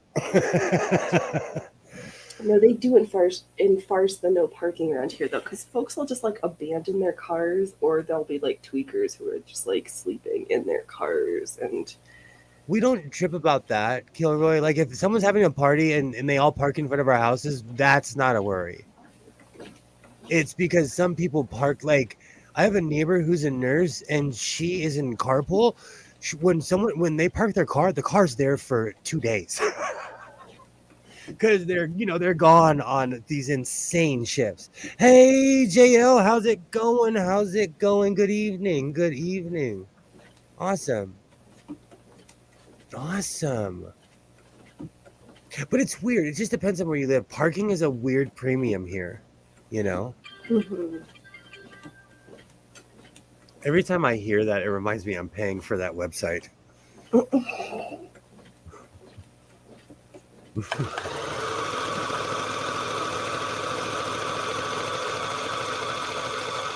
Oh, can I do it one-handed?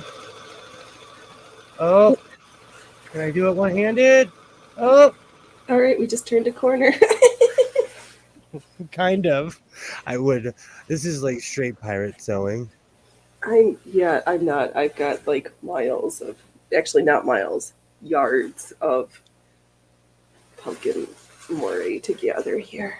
Yay! Hello, hello. There was a picture. I want to see if I can find it. Let me see if I can find it before I even bring it up. It made me laugh because they were like, oh my gosh, look how flooded this is. I was like, oh my gosh, it's in a giant ravine. What did you think was going to happen? Oh, Dodger Stadium? Yes. I want to see if they. Oh, are they saying, did Dodger Stadium flood? Viral photo. Oh, is it a hoax? Was downgraded from a category 3 and made landfall in Los Angeles on Sunday. Blah blah blah blah. Officials warned locals. Just tell me if that picture was a hoax. No, that was a real picture. Okay, that's all I need to know. That's how they get you with these stories, though. You know. Yeah. And I'm the goober who clicked on it. It was just weird to see the stadium flooded, and it's so well built that the stadium was dry, but the parking lot was flooded. Well, water's got to go somewhere. It was an epic. Let's see. Man, these do not do it justice. There we go. I don't like what they did to Google because it doesn't. We don't have ginormous pictures anymore. Mm. Oh, where'd my mouse go? Okay, there we go. Yay! Doesn't help that cars are getting so big that they're all 1950s boats without the comfy seats. It's very true. My truck is 25 feet long. Chavez Ravine. Yeah, exactly. What y'all making tonight? I am making a t-shirt. I'm replicating a shirt that I made yesterday that I fell in love with. So now that I have all my proper shapes cut, I'm gonna wear I'm gonna start making a ton of long sleeves. I watched a documentary on what the Dodgers did to the people living in Chavez Ravine, and it was and that's why it's a big deal that a certain demographic of people still live around the stadium. A lot of the houses are still in the traditional 1950s, 1960s way. Like even when I was driving the other day, you can see on the hills there's still the 1960s, 1950s style. Yeah, I am working on Yay. tiers for this giant, no, double circle skirt poofy petticoat that I need ruffles because ruffles are make can skirts awesome. We're fans of can skirts and all the work that goes into it. Right. It takes me some time, especially the way I put them together with doing the hemming, then the gathering, then the French seaming, then the actually sewing it onto the skirt. I remember the first time I made a coat, and I'm like, okay, now I see why people charge so much money. Yeah. Because it was intricate. Right. I don't know if there's a better way, but this is the way that I like to do it. Hoop skirts are fun to wear. I haven't made a skirt with under hoop pinnings, but I saw a Victorian Halloween costume that's they use a hoop as a to hold up carousel animals, and I think that would be hysterical to make a set of creepy animals because I'm not lacking in hula hoops that I could like tie animals off to for a while. And you know what, Gilroy? We are young here in California. We're a young state. So 1960s is considered like, that's our history. That is our history. My grandma's neighborhood's 1970s, and they refused to upgrade. I love the look. It's Brady Bunch. My grandma's old neighborhood is like just like the Brady Bunch neighborhood. Well, it's better than them tearing it down all the cute bungalow style stuff to put up nasty McMansions. Like, can't you just leave the quaint old things alone? I have 10 projects to sew. I'm not sewing anything. I'm just watching Carla sewing and Phoenix sew stuff. I've made your inspiration to like, all right, maybe I should. I'm in that same boat. What can you do something? There's always something. I'm in that same boat, Pam. I've made several coats. I feel like Mimi G should like pay me commission at this point. You need a sponsorship from Mimi. She got that. She made that other guy famous. He has his own patterns. He was on her patterns, and then he had his own patterns. She did. He got famous not because of her. He can sew, you know, and draft. That's the important. That's the important thing. Yay! Hi, Pam. My house was built in the 1940s. Yeah, exactly. Ellie, you didn't hear that my bobbin ran out. Who didn't warn me? Oh, see, Phoenix's bobbin ran out before mine. Alibaba, if you're still there. Today is a suspense film because I started sewing without knowing how much was in the bobbin. So we're all sitting here waiting for me to run out. That's true. I had wound a whole bunch the other day, which is how I didn't try to ruin the rubber on my bobbin winder. I love these old-fashioned bobbins, though, because they hold a lot of thread. For being short and squatty, they do. I love those. I have made a ton of coats, Pam. I have. This winter, I'm going to do a thing where I wear a different coat every day, and I want to see how many I really have with all my leathers, all the stuff I've made, and all the stuff I've purchased over the years. Well, if you don't post a picture on Instagram, I'm not going to believe that you have the bobbin saga continues. I didn't realize that was the of the night. Oh, I made everyone nervous because I went in without checking, just from the last project, and they were like, "Watch, it's gonna run out," and I'm almost done, and I haven't But run your out bobbin yet. ran out. So intense, and the birds in the box. I lost track of the bobbin thread. Oh, where's my little pokey thingy? I was always thinking that, like, if I get a bunch of people to ride with me, I could be Godless Sewing and the Bobbins, and I'll wear my Godless Sewing jacket, and they can all wear Bobbins jackets. Oh, that's funny. But I don't know anyone who's down to wear a Bobbin jacket. Hey, Hello. how are Hey. you? Oh no, here's my hand camera. In honor of hands. Where did I run out of? How many strips did I sew without any bobbin thread? How are you doing today? Well, I had an epic ant battle this morning. Not a fan of ants. Not a fan. No. You know, ants belong outside. Yeah, they do, not in my bedroom. I had dealt with that a couple weeks ago. They were crawling in under the front door, and then they had like a 6-lane highway across over to the living room rug. They were all over the living room rug. They had climbed up onto the coffee table and were in the glass I had been using earlier. Oh, Yeah, it was awful. okay, so you're drinking glass. For some reason, I was imagining they were in like a glass coffee table, and I was like, how did they get in there? You know, I wouldn't put it past them.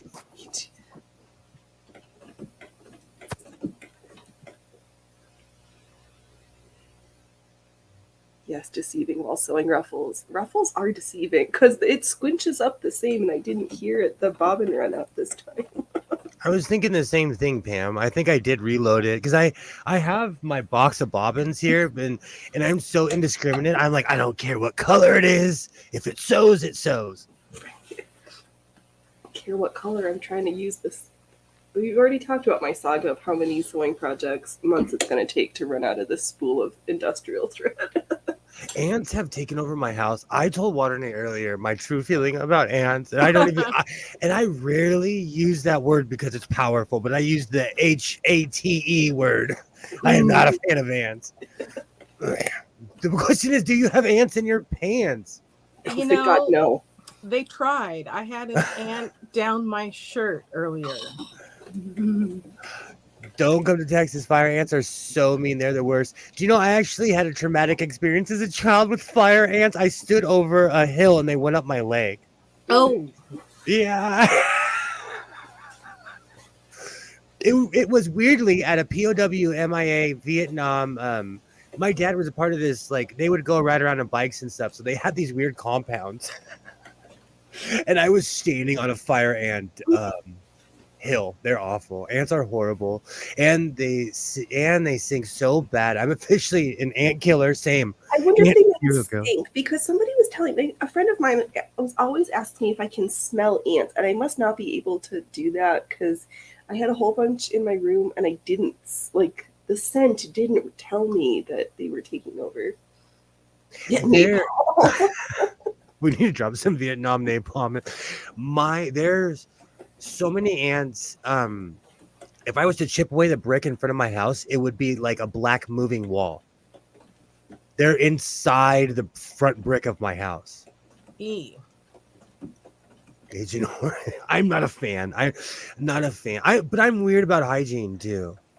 I Well, bought a box of ant bait stuff and put it around the house. I buy this stuff because of my job. I can buy stuff that says this is illegal in the state of California.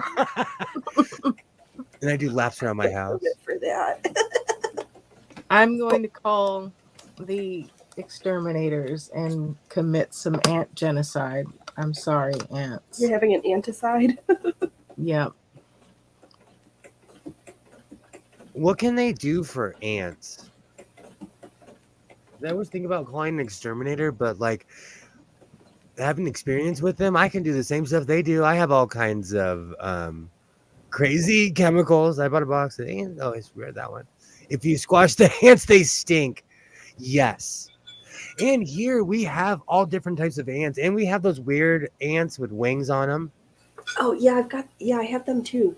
The giant ones. Ooh. That's they're spreading out to make more. Oh, I had a weird walls. I had a weird influx of those recently, and I went on my roof. I went on the side of my house. I sprayed every window. I waited till my son went to his mom's house on the weekend. I sprayed every windowsill. I learned though, years ago there was a woman who set off like 100 bug bombs in her house. Do you remember that, Water Name? Didn't the like place explode or something? Yes, she literally exploded her neighborhood. She literally. So I've learned, don't put bug bombs, and you're not supposed to put bug bombs in your house, anyways. Yes, Well, everything is illegal except for pot in California. Kilroy, yes. I have an exterminator that uses more like natural products, so I'm not killing myself and the ants. So I have to have them come by and service the place. I like that idea because I have a lot of plants around my house. So I like that. I have a lot of trees, and I like to live in what is I consider my secret garden. I love my backyard. Just regular tiny ants. Just use traps. That doesn't work for fire ants. The mutant things won't die. Do you know? Now that we're all confessed ant killers, they crawled in my microwave. I turned on the microwave and they crawled right out. Black ants are indestructible. They lived. Oh, judge me. I know. Judge me. Exterminators. Yeah, you still ate the food anyway. Oh, I'm really, really weird about hygiene, so I'm wiping my microwave down all the time. Plus, my son doesn't know how to cover anything, and so he has some explosions in the microwave. no. That's it. Send him back for more kitchen training. He cooks. He knows what he's doing, but every once in a while he'll he's just learned certain things explode in the microwave. I had a company come over. I had a company come out and spray, but it was just a waste of my money. Thank you. That's what I was thinking. I use ant poison that has honey in it, and the ants love it. Yes, I blocked it. Okay, it's so funny you would say that, Alibaba. Isaiah had an ant problem. He looked at me. He's like, I just blocked the hole. He has not had one ant in his room since. It was when it works, it's genius. Well, the ants were crawling under my front door today. Oh, they don't die. Just like Pam said, they are indestructible. They're the next to inherit the earth. Have you seen? There's a guy on YouTube who lives in a place that has fire ants, and he has to get rid of them. He can't leave them in his yard, and he figures that the most quick and relatively painless way of killing them is to pour molten aluminum down their nest. That's the ranch. That guy drives me mentally insane. I wish I had as much money as he did. as he does. He owns a giant ranch, and Isaiah used to watch him, but he got like really weird, right? Like him and this guy Brandon Herrera are all into guns. Oh, he's running for senator in Texas. I know. Isaiah is his fan. Isaiah loves that man. So if we lived in Texas, my son would be making me vote for that guy. Microwaves run at 12 centimeter wavelength, so they tend to completely miss the ants. I was like, I couldn't believe it, Mark. I was like, am I crazy? I thought, microwaves, It was crazy. I have seen that. I'm like itching because we're talking about bugs. I am not a bug fan. It's a battle. Owning a house, like, oh, Mark, now that you're here, my tomato plant got killed by the hurricane. What do I do? Oh no! But it's not a tomato plant. It's a special tomato plant. I tied it. The Oregon variety of tomato. I stood it up, But like I hope it's still standing tomorrow. This has been the worst season ever. Last year I had literally a 10-foot plant. This year I'm lucky if I get anything out of it, and that's okay. Oh, Give me the good stuff that'll make you see things the old school diesel school buses. I wrote as a kid, I probably already screwed me anyways. Oh, that's a good idea, Alibaba. I have tomato cages, like actual tomato cages. you just build it up a little fort. It needs an exoskeleton for a while. I could plop it Probably right just around there. waterlogged and wind swept. Well, we had like unreal winds. I was not ready. Like, I didn't think, Hurricanes meant water and wind. literally my first hurricane since 1988. I'm rusty. I need to find those pictures. My pops walked out and took pictures. It was surreal to be surrounded by a storm in all directions. We went out. Sorry, go ahead.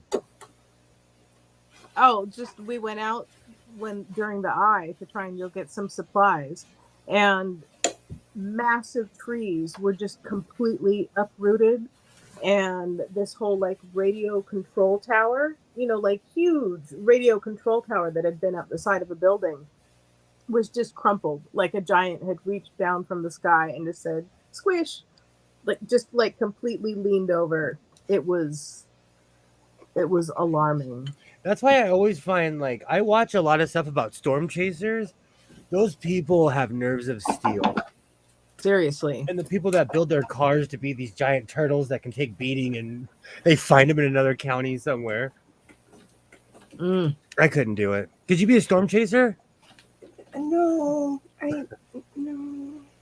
I have too strong a sense of self-preservation. I was gonna say that, and that I don't want to have to pay that much like insurance for whatever reasons, like health insurance, car insurance. That just seems too expensive for my tastes.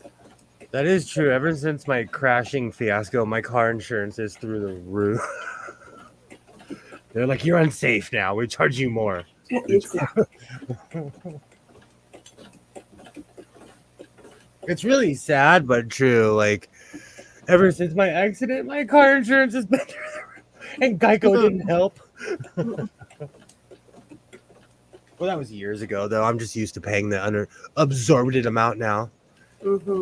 Have a fire sale, but instead you just smoke the whole thing in a weekend. I was thinking about, this morning, I almost clipped the whole thing and just hung it in here. I was so frustrated and mad. I was like, bah. Is that ready? What's that? It can't be. Is it really ready to harvest already? Some of it already has, though. That's a problem because we've had an unrealistic year, so it didn't naturally, like, some parts are premature. It's not tall and it's already budding. So I'm just thinking about clipping it and wait until next year. Just let it grow. That's what I did last year, and I had just mountains. Right. And I was drinking tea all the way until my birthday. I would be in an armored car. I don't know. Storm chasers trip me out. If you'd rather stay inside and craft than chase a storm, absolutely, Pam, absolutely. I used to be an adrenaline junkie until my son was born. And then the inevitability of life hit me. Right. Then you're like, oh no, this small human needs me for at least the next 18 years. Yeah, exactly. I will say bungee. Oh, go ahead. I do calculated risks. Roller coasters, fine. Cliff jumping. Have you ever been bungee jumping? No, but I've thought about it. I went, and my heart is still at the bottom of that bridge. I was so scared I couldn't scream. It was fun on the second bounce. The first one was like, what am I doing? I'm done. Why did I do this to myself? No, I don't want to be a storm chaser. I know. Like I think because I used to be exciting when I was younger, the older I get, I have like these delusions of grandeur. I just stay states away from tornado. I know, but I've seen tornado warnings in New York and parts of Pennsylvania, so you're not completely like out of the woods on that one. It's just not a frequent occurrence. I was young, butterfly. I honestly, and when I say this, I'm talking about physically. I don't think I have the heart for it anymore. I think I would I've had too many pastrami sandwiches between the last time I jumped and now. I You legitimately gotta make sure you fit in the suit and still meet the weight limit. No, I legitimately think I would have a heart attack between my lung issues. Like, I legitimately think I'd have a heart attack. There's just certain indicators. Like, I almost got hit in a car the other day, and I had to pull over because my heart was beating so fast. Oh. And that's more breathing issues. Oh, sorry. Go ahead. I was just gonna ask if like your doctors recommend any kind of special cardio or anything like that to help you out. That's really what I need to. I need to stop smoking, and I'll live an extra 20 years. That's really what it comes down to. And every male in my family who ever smoked passed away of lung cancer or a complication thereof. Every man, that I could think, like, to the point where my grandfather from Georgia was a porter, and he smoked 2 packs of Camels a day and didn't live to see 55, 56. A lot of Camels. Yeah. I didn't do I Fly a couple of times. It was really fun. Is that where you're like on a zip line? I want to do that in Vegas. That sounds like fun. They have one that goes down Fremont Street. You can look at it. They have a camera that's on 24 hours a day. Just clipping it and waiting until next year more than likely won't work. If it doesn't work, then work out this year. It's better just to start again. I was thinking about that too. Like just to chalk up my losses, because I'm a farmer, and I know not every year do you get a harvest. And this year the weather is not in my favor. And I live where the sun shines. But it rained unseasonably long this year. And we had a cold beginning of our summer. Mm-hmm. Indoor skydiving. They have one at the Hollywood Mall. I have yet to go do that. He'd walk a mile for a camel. I smoked Camels for 10 years. I had so much Camel cash.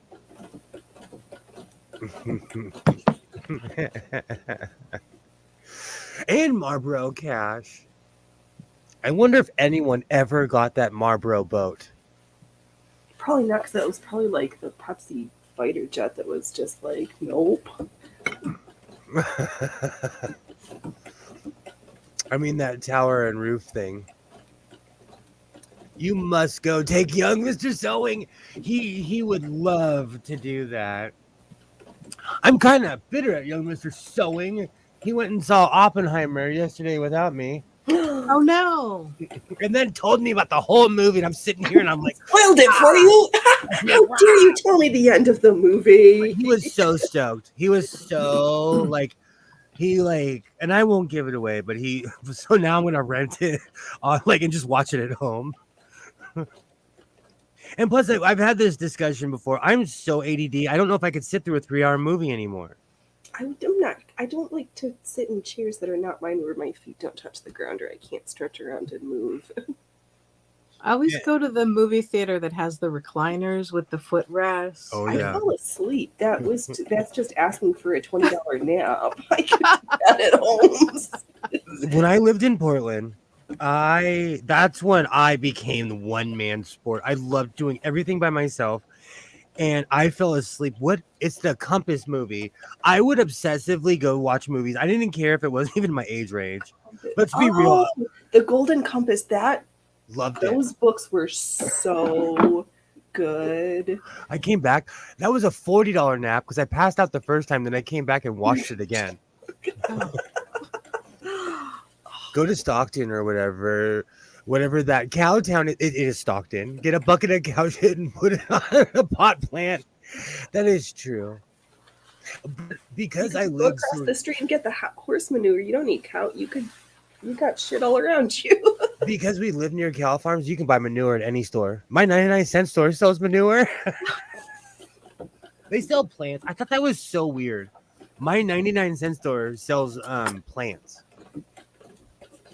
Plants? Yeah, Probably like and house plants, not like plants. no, they sell like sunflowers. They sell big pots, little pots. They sell tomato seeds. It's really weird. Hmm. I think we have a drive-through theater here. I'm trying to think the last A time. drive in, not a drive through.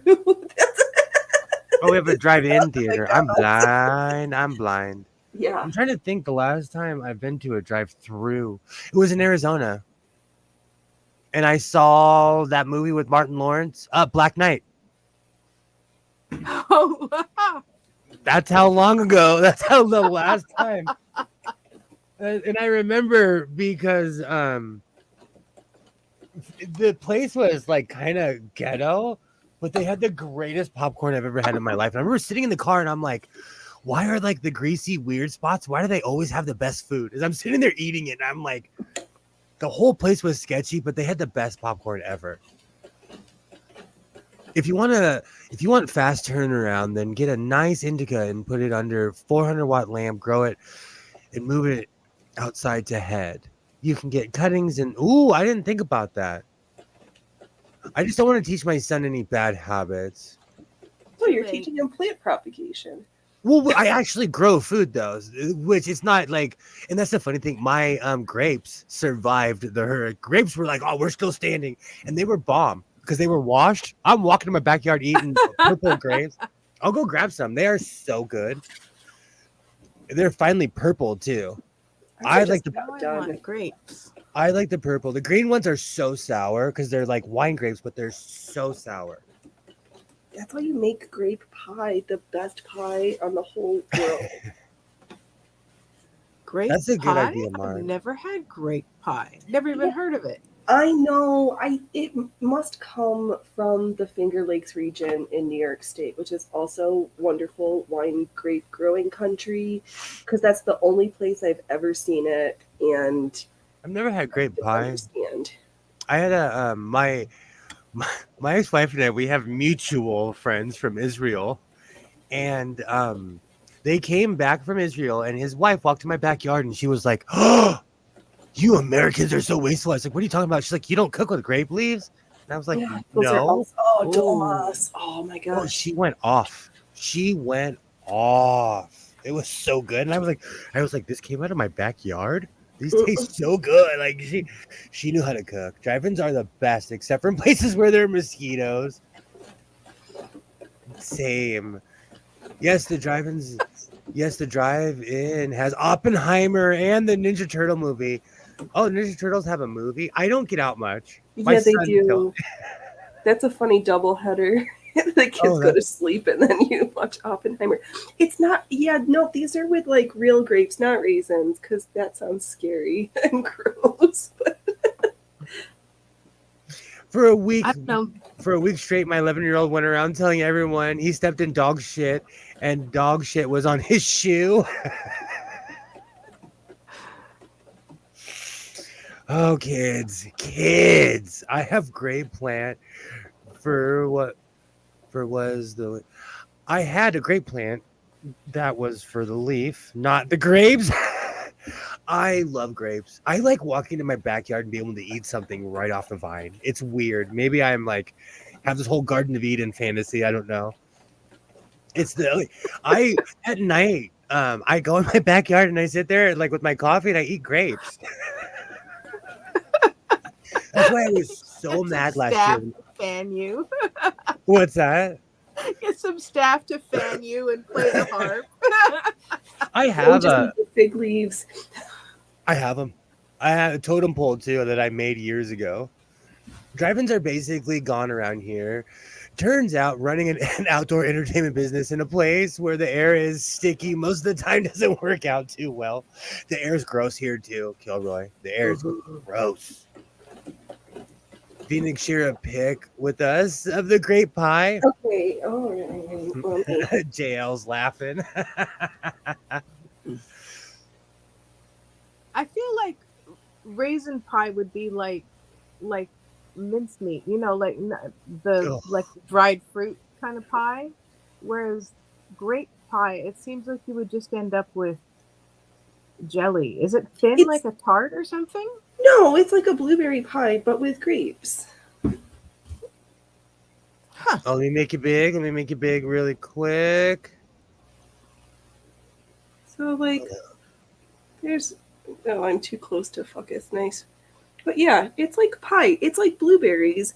You make the grape, you get the grape filling ready, you strain it out like you do any other berry pie, and then you just make it with the crumble crust is the best pie Oh, crust. But blueberry that's pie. We have now reached the food portion of the stream. I hope everyone enjoys their flight. or you can do like these. See, let's see here. I had to give up gardening in Texas until I can get a high tunnel greenhouse. So here's one with Green- a no. I don't want you to give me. the So you bugs can in see heat. like the little grapes in there, and then Oh, I it's can see got that. a crust. Yep, it's good. The raisin pie I had was more like sugar pie. Do you know what? It just sounds so gross to me, but I love raisin bread. I'll eat raisin bread all day. I'm a baker though. Like I make cornbread. I make I know this isn't baking, but I'm obsessed with making meatloaf. Dude, that is baking. I'm Traditionally, they use obsessed. the Concord grapes, but in that part, or well, in Western New York, Welch's had their grape vineyards there, so a lot of it is Oh. Concord grapes because it doesn't have the seeds. Oh Because yeah. then you've got to do extra strainings. I would choose a purple seedless grape. I'm obsessed with purple grapes. I'm obsessed with and that's another thing about the green ones. I've had to learn to not spit the seeds out of my grass because then all of a sudden I'm getting a plant growing. Yay, looks like small. It does sound yummy. It is.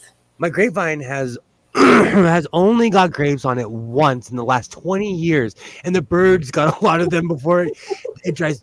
Last year, I lost it. Then what? Literally, I walked outside. I'm like, oh, tomorrow I'm gonna eat all these grapes. Next morning, I walked out with my coffee. Literally, every single grape was gone. To the point Oh. where I knew it was the raccoons because you have to have thumbs to pull them off because they were cleanly picked off. We have a post-glacial soil that has chock full of clay. You can get things to grow in it, but it's a huge struggle. That stinks. That Yeah, stinks. I remember that soil well.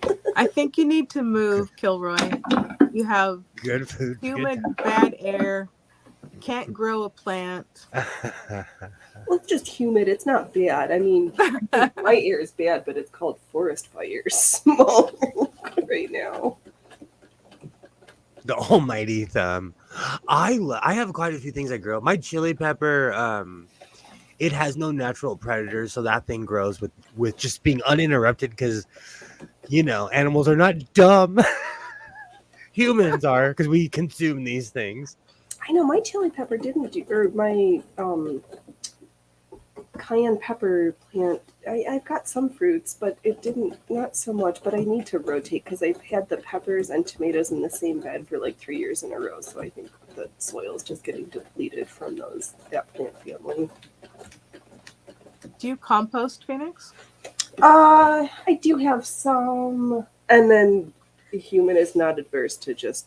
I will fertilize everything because I've got plants that they like to fertilize. So we get a little everything. What is it? I have a currant bush. Currant. I They're cannot little see that far. Yeah, Put just my put glasses your on. glasses on. Vanity, oh vanity. Yes. Come on. If I Yep. can do it, you can do it. Oh, watch them. Oh, just- whoa. Oh, the birds get all the currants. Yep. That's Me way too. different shade of orange.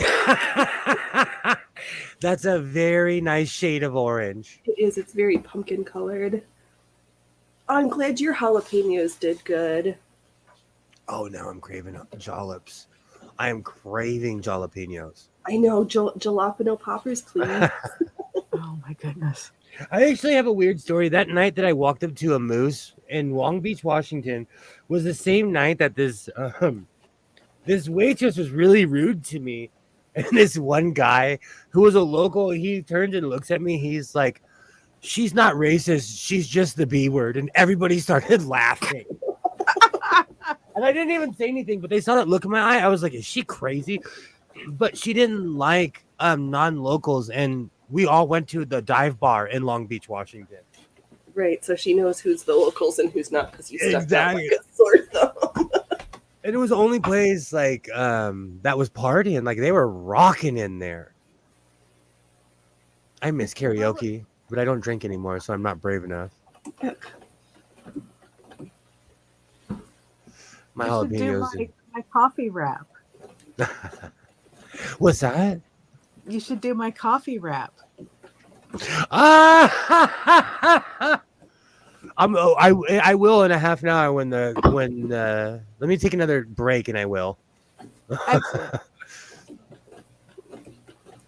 I have to keep my eye on them big time. Have you tried? Oh, Tried. Not dried. no, I said tried. I said Okay. tried. Is that candidate jalapenos? Candy. Jalapenos. My husband says that they're delicious. Yes, I actually have. I've had all kinds of dulce jalapenos because in Mexico they candy everything.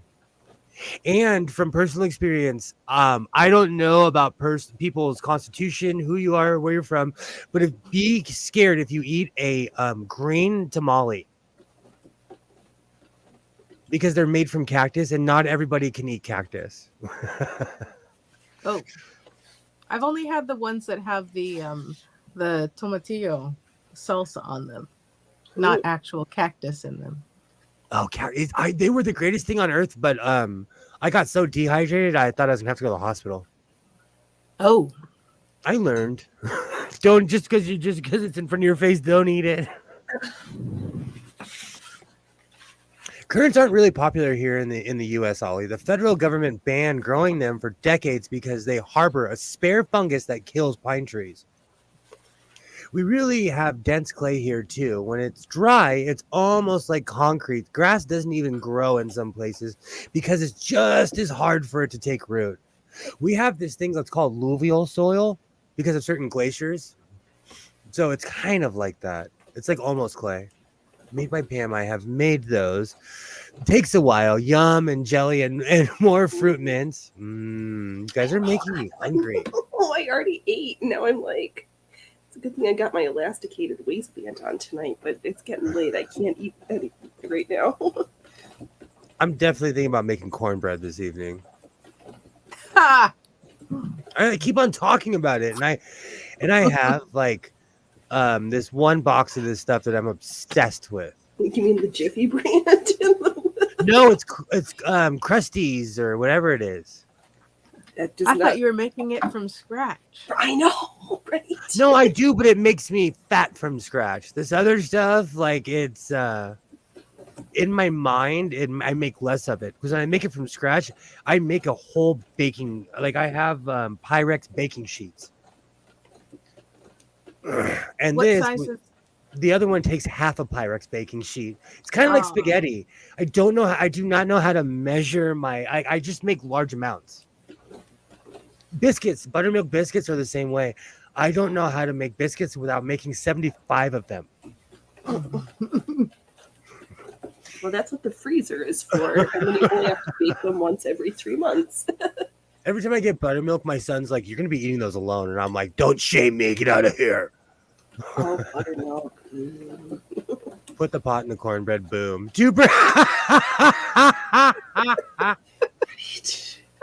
Because it's legal here, it's not like I can't just go to the store and buy it, but like I like growing stuff. And you can grow up to like 7 or 8 plants here. Did we discuss cream cheese stuffed jalapenos with bacon? Oh, butterfly. This is why I'm mad that stores aren't open past midnight anymore. Because I have a Safeway / Vons within walking distance of my house. And I used to walk over there and just make some chef creations in the middle of the night. Big Lebowski style. Mix the cornbread and put a hot cast iron skillet and cook. I do have an iron skillet. And one day showed me that video of that hillbilly guy. I've seen that video. That's why I laughed when you said you were going to make cornbread. Every time I see that video, it makes me want to make fried chicken, cornbread, greens, whatever he was making. Like, I wish I was that man's neighbor. I was like, can I give you I'd give him a sewing machine. Like, it's like, here, let's exchange. We're hillbillies. You cook for me, and I'll give you a sewing machine. No, you'd make their clothes. If they're going to cook for you, then just giving them the machine doesn't count. You got to make their... Well, you got to teach a man how to fish. He could teach me how to cook. I'll teach him how to sew. Okay. Seriously, we have to make pans of things. We just keep eating that. That's my problem. That's why I stopped making cupcakes. I think that's why they call them poppers, butterfly. Right. I had, during COVID, this is why I gained 50 pounds. I had this obsessive cupcake and cake habit. My son looked at me and he's like, cake used to be special. Oh. I went crazy during COVID. I would make a cake every other day. Like, yeah, that's too much cake. Yeah, that just, no. I'd make small ones, but then I started making ice cream cakes. I made ice cream cakes from scratch. I made, and then if you get bored, I'll show you how. It's really easy. I made a Muno from Yo Gabba Gabba. I made his eyeballs with cookies, and no one wanted to eat it. So I was like, all right, I'm going to eat this 10-pound cake by myself, guys. Who needs that much cake? One of the only stores in my neighborhood that is open all night is Winco. I wish we had one around here. In California now, everything used to be open 24 hours. Now everything closes at like 10 or 11. My Walmart closes. Yeah, what the heck? Well, people got to stop five-fingering discounting and being weird in the middle of the night. They ruined The it. one that I lived by was by a freeway, and so it was convenient, and it was always busy because, you know, people are driving by and they're like, holy cow, Walmart's open. I've been driving for 2 weeks because my town is the beginning of Los Angeles. No cupcakes. Oh no, I've got the munchies. Exactly, Jail. That reminds me, it's time for a break. You should see when I go to the store. I'm a sugar cookie aficionado. Never enough cake. I've become obsessed with these sugar cookies where they put a pile of frosting on top. Oh, gross. I like Winco stores, Pam. I wish we had one near me. Small cakes are just cupcakes, and you have to make do. I would make decent sized cakes, but they were just small round ones. When I was 19, I worked at a Baskin Robbins / Togo's, so they taught me a few things.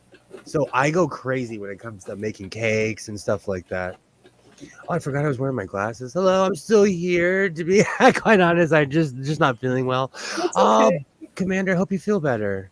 Yeah, Commander says she's having dizzy spells. That's awful. Well, you need to consult a local licensed qualified physician person because there's no advice around here. I used to go shopping at night, Pam, and I miss it because I could hang out in the aisles and like read the back of everything. Winco has great bulk sections. That reminds me, I need to go to Costco. Oh, I'm so sorry you're having dizzy spells. Isaiah was feeling sick last week in church with my mom, but I think that's just because he stays up all night and lives like a pirate. Well, from the past. I prefer Winco groceries over Walmart. Do you know what's so funny? I do not buy produce or meat at Walmart just because I got burnt one time. I cooked something and it had a ton of pink slime. Ew. Oh. Yeah. Oh, it could be that new lab-grown meat. I hope that they label that stuff because I want to stay as far away from that as possible. That just sounds disgusting and terrifying. It scares me because I'm a barbecuer. I took a picture of it. I didn't complain or anything, but I sent it back because I wanted to show because during Brexit they now use our meat, and I was warning all of the people from the UK. I'm like, you guys don't know what pink slime is, but you will, and now they do because they eat our meat. Mm. I made an entire every day and ate it for a while during COVID. I was legitimately losing my shit, so at least I was eating same way, same thing, Kilroy. That's why I tuned out. I turned into like the dark side Martha Stewart. I just started sewing and baking during COVID. Hope that clears up. I hope you feel better, Commander. I went crazy during COVID and just was eating and sewing. Well, hopefully the rumors that I'm hearing are not true. So I hope you feel there's not a better, Kilroy. Which rumors are those? Being prepared for 2.0 starting in like September, October, going through December. Oh no. I'm wanna ready leave this the time. house. No, I'm ready this time. I'm ready. I have a weight set. I have a red hat. I have freaking. I have you. I'm ready. I'm ready. Lock me down. Last time I wasn't ready and it caught me off guard. I own hundreds of VHSs. I own thousands of DVDs. I'm really into music. I own instruments. Drink more water. That's my plight in life. I'm going to find you, Cricket. I'm going to find you. Meat glued loaf. Yuck. Nope, I only buy my meat from butcher at the farmer's market. I have a reliable store I go to, and Vallarta. Do you live near a Vallarta, polished and assembled? Is that the name of a store? Or It's a Hispanic. No. It's a Mexican. Like, are you talking about like a carniceria or? Yes, it's a grocery store. It's like a chain of grocery stores? Oh, okay. I don't think so. They're probably more on my quadrant. It's definitely a desert dwelling because I've seen them in Palmdale, I've seen them in the valley, I've seen them like all over, but not too deep in LA. I've just seen some like local Latinx markets and there's a what is it? Some sort of, I think, Lebanese or Persian. There's a Persian market that my mom goes to. You gotta get the halal meat. JL, that whole COVID thing was crazy. I'm just gonna go full Howie Mandel this time. I don't think we will shut down again. I think flu and 2.0 will hit at some same time. That's what happened last. Yeah, I agree with you, Butterfly. You just scared me, Phoenix. But I had to show face, like, oh, I'm ready. When I'm like in my head, I'm like, well, they can't. I don't. Yeah. It is. Yeah. I just. Folks can't. COVID was great for me. Handle that much like it destroyed so much. We can't do that again. COVID was great for me. I didn't like going out, so I was free to just work here and farm without just. I think that's what it is. I got to know myself again, and I like myself. Like I really got to know myself again, so I'm okay. Trouble. I have some immune issues, and if I get COVID, it is gonna like wreck me. So I was really hoping to start going out again in the fall. Well, hopefully these rumors I'm hearing are not true. I'm spreading. Don't want to spread too many conspiracies. Pam has a right set of mind. We still have lots of masks, and if needed, I could make more. Exactly. When I was cleaning the other day, I found my box of masks, and you could see from like the first mask I tried to make, which was a debacle, to the last, which was like perfect. Because by the end of COVID, they had templates everywhere. Different styles. Yeah, no, partly because it's so smoky, I have N95s because like when you can taste the air, you kind of need to wear an N95 just to like go outside. So it's a business write-off, masks. I was about to say at my job we stock those things. So Yeah. 2.0 is coming. I'm gonna take a whole box home. Mm. I look inside a halal butcher once for shits and giggles. That meat looked amazing. Yeah. It's back. Right, masks and hand washing. I'm gonna say something. I know this puts like it's a big issue with people. You can judge me. I still wear a mask. I don't know if it's because I like the Lone Ranger look. I double mask depending on where I'm going. Well, you've I got still- also breathing it. Like you've got there's.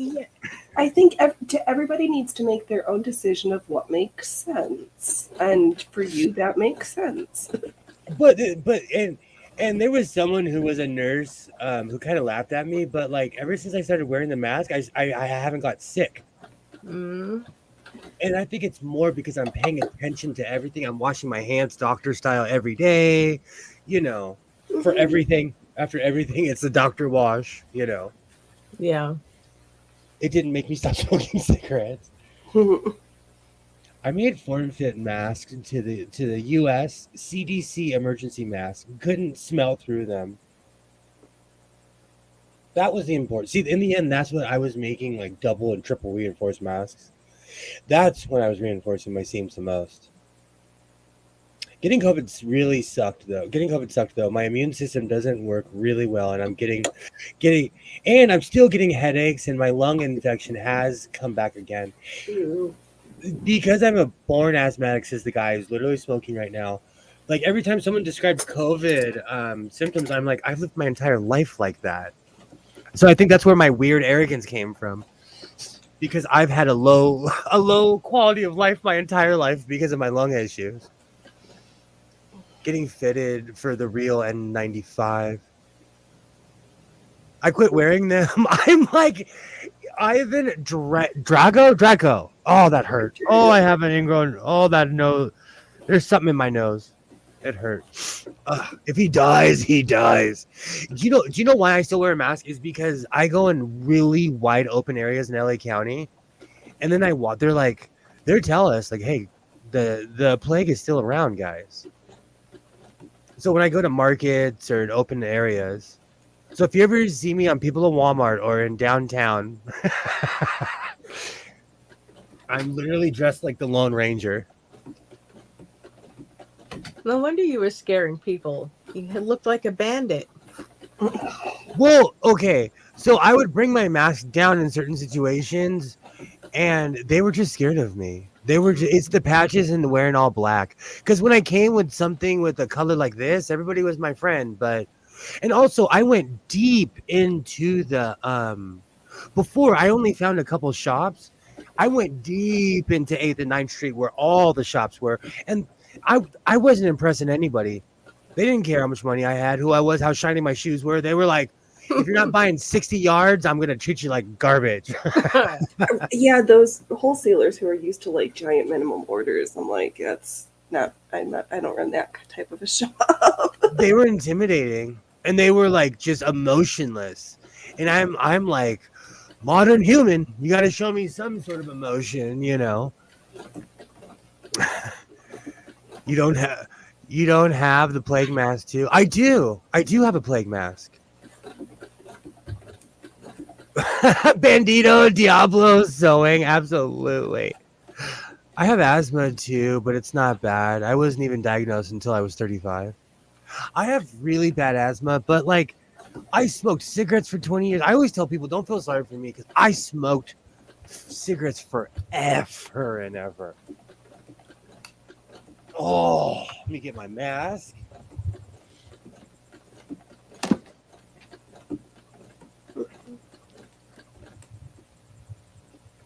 I completely forgot about this. I made this with no form or shape.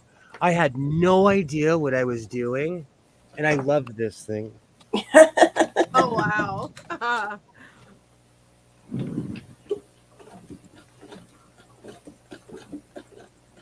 Do you stuff it with herbs and wear thieves oil? If I have to, I just wear this when I have to go get the mail. I forgot about this thing. This thing is like, and because I made it directly to my head, this is like the exact shape of my head. I love this thing. And because I'm fancy, I used an really old pair of sunglasses and just sewed around the edges. So the eyes are old sunglasses. It's comfy and creepy stylish. Exactly. All the best adjectives. I love this. Do you know what I forget that people haven't seen a lot of this stuff because I made a lot of this 2 years ago. Ah, So I forget that like Butterfly has seen this. Thank you, Butterfly. I love this. Thank you, JL. Thank you. This and like I'll go get it in a minute, but like so when what's her name? Who wrote Harry Potter? J.K. Rowling. So rolling. when J.K. Rowling got canceled, okay, that weekend I went to the Ventura Goodwill. No, it was what's in between Ventura? Oh, Fillmore. I was in Fillmore, California, and I bought $100 and something Universal Studios Harry Potter cloak for $10. Wow. I still have it, and so I wear I wear this, and I covered the Gryffindor because it was Gryffindor, and I put like a patch over it, but I still wear it to this very day. There you are, hands. They were wondering where you were. We More pinched in your honor earlier. more true to the original German one. Do you know Alibaba? I got the idea from watching a bunch of just people talking about plague. So I was like, and then the nose just got longer and longer, and it became a toucan. Yay! Before COVID even gets out of China, I bought a Russian military gas mask just in case. Right? I know. That's what I really want. And for my collection. Makes me think of that creepy episode of Doctor Who with the kid with the mask. Like, Are you my stuck on mom? I his have one of face. those too. Yes. Are you my mom? Are you my that was a creepy episode. Yay. That was a good one. That's actually a running joke. That's why I'm so sad that John Barrowman got canceled because I actually met him and he was a real human. Mhm. But he couldn't keep his hands to himself. And in today's world, Yeah. if you're handsy, you get canceled. Yeah, Mhm. it doesn't pay to be handsy anymore. And he was like handsy on the set of Doctor Who, so they couldn't even lie because they had pictures of it, you know? Right. I know exactly where he was. He was drinking whiskey and banging. I think I missed the lead into that comment. I had seen the Canadian bio suit the military had in the early 90s.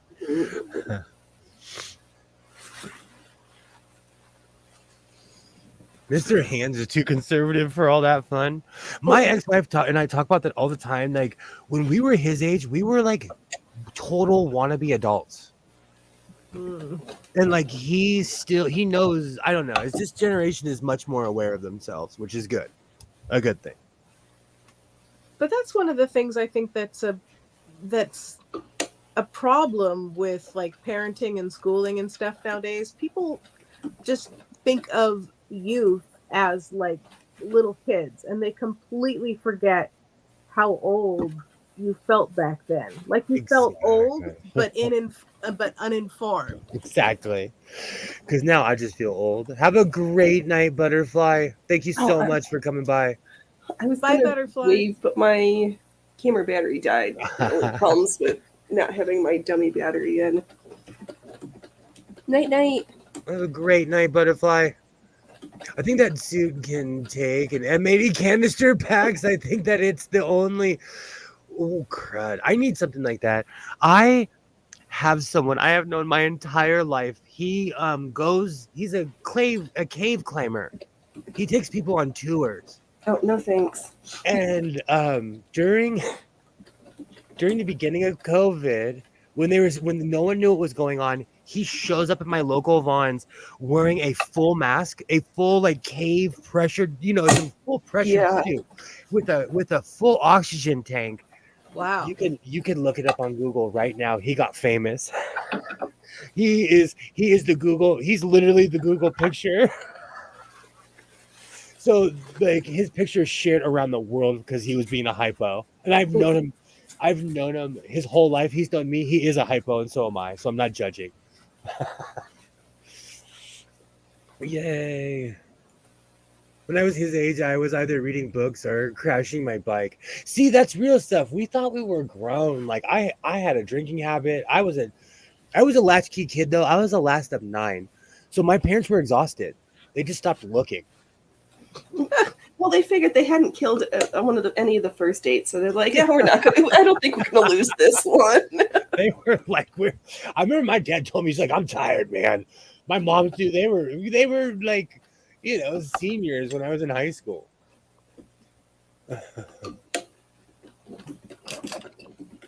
I've seen some cave videos. I'll stick to the videos. He's famous in California too. He's he's the guy. He's the guy that he goes to Death Valley. He goes all over the place. I have to figure out his YouTube channel because he's actually kind of famous. And I look at him all the time and I'm like, he's just I've known him my whole life, so I still see the goofy blonde-haired kid, Yeah. I'll be right back. I gotta close the windows because it smells smoky in here. No worries. I'm gonna close my garage door in a minute. Maybe that'll help with the crickets. Yay! I was number 6 of 13. Wow. That's I'm an only. my grandmother had 13 sisters and 1 brother. Wow. That's a lot. I come from a family. If I was in the board cube, I would be 9 of 9.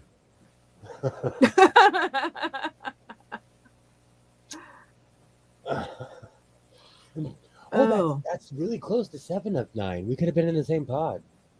Same battlefield. Maybe you were.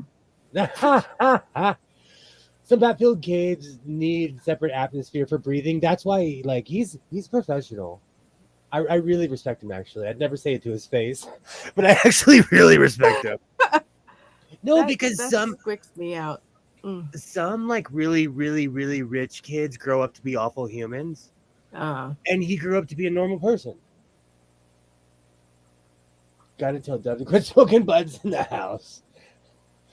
Some trust fund babies become obnoxious humans, and he's just a normal guy. Like you'll see him at the store, and he's like me. He dresses like Willie Nelson. I'm gonna close my door real quick.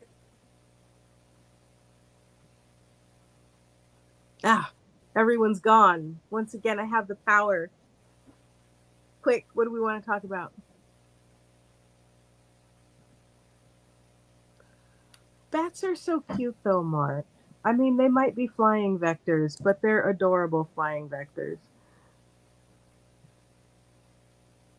I saw a video. It was these bat researchers, and they hung a net so they could catch, and they were, pretty good-sized bats. And then they had them, and they're trying to, take their vitals, and they needed a urine sample. So they are tickling this bat so it essentially pees its furry little pants so they could collect the bat pee. And then they, after all the trauma, they gave it a little bottle of juice and sent it flapping on its way. It was the cutest thing. I don't know where we are killer. No, he doesn't smoke tobacco.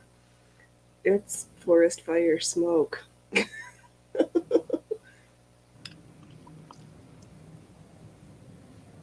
A bat stuck in your hair. Oh, no thanks. As a fellow curly, it's a wonder that bat's still not in there. I'll never smoke with Willie Nelson again.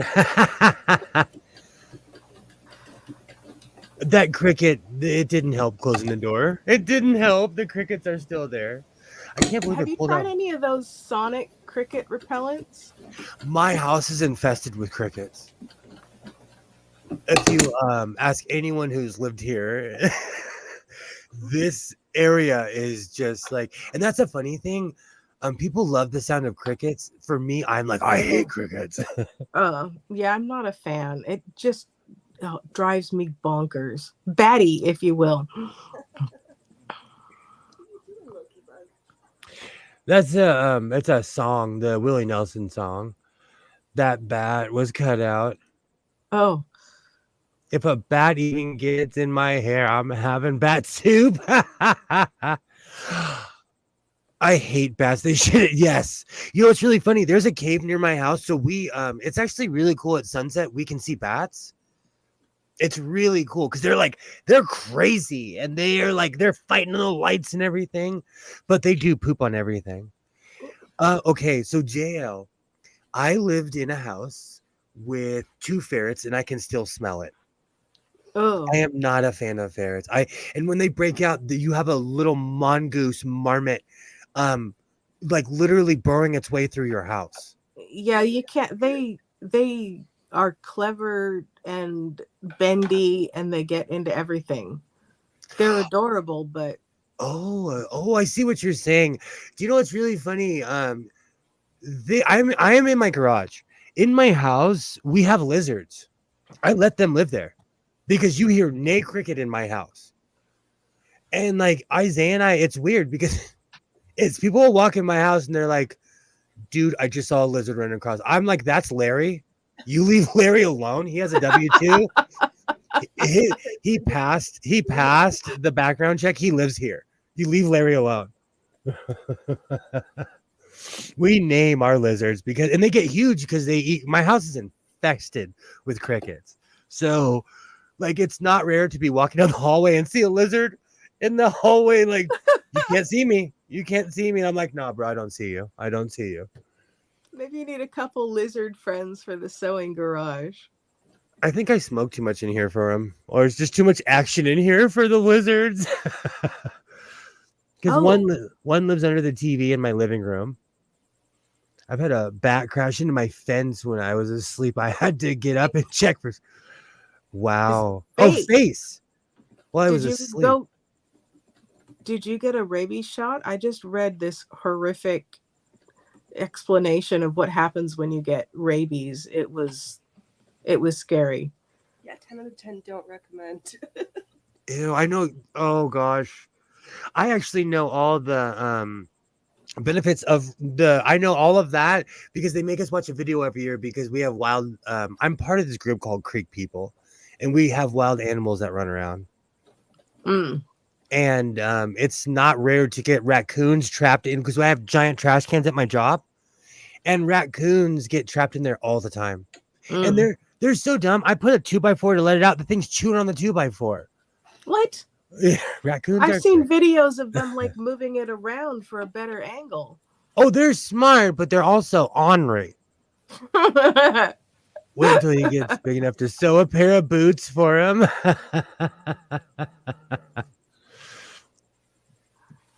Awesome, better than ferrets.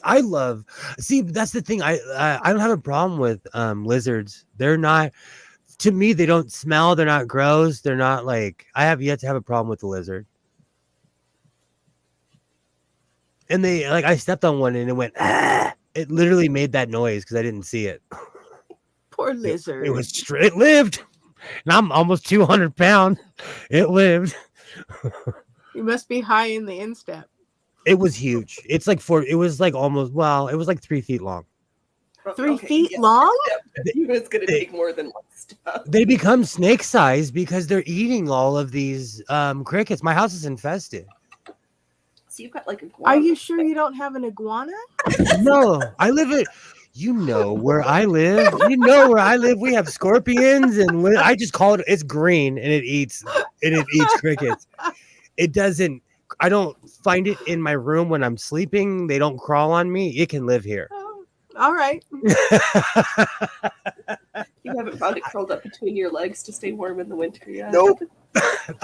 They're like we're roommates We have different shifts too. I have to keep an eye out for that. What you do, looking animals around here. Oh, that's so Water. fun. The only water dragons I know of are fantasy. Loch Ness monster adjacent. What's a water dragon? Oh, it's a type of lizard. I had to look this up because I asked that same question. For many a minnow week har- ago. minnow harvesting, and raccoons are always there. Raccoons do not play. They love everything. They will eat anything. Trash pandas, they love cat food. Mhm. I'm gonna put a trail cam out there. We don't have rabies in Australia. We do have Lysa virus, and bats carry a heap. What do bats have here? What is it that they have? Is it? It's mostly just rabies. I Yeah, mean, it's they rabies. can have rabies, but I mean, they're No. not like, people freak out, I think, because of Dracula and stuff, but they're not inherently bad. It's just, wild animal. It might have rabies. I Right, heard because that they had. mosquitoes. I prefer to have lots of bats around. Mm-hmm. I have Snake. water snake here. Mm. Is that like a Do you have cottonmouth griffins water? too? Oh, sorry. No, I Go was ahead. just making a bad joke. That's my middle name is Bad Joke. Bats have rabies here and Hanta. Thank you. It's the Hanta virus. That's what they warn us about here. Mm. Oh, yeah. Ooh, I got a new Scientific American today. I'm so excited. Ah, nice.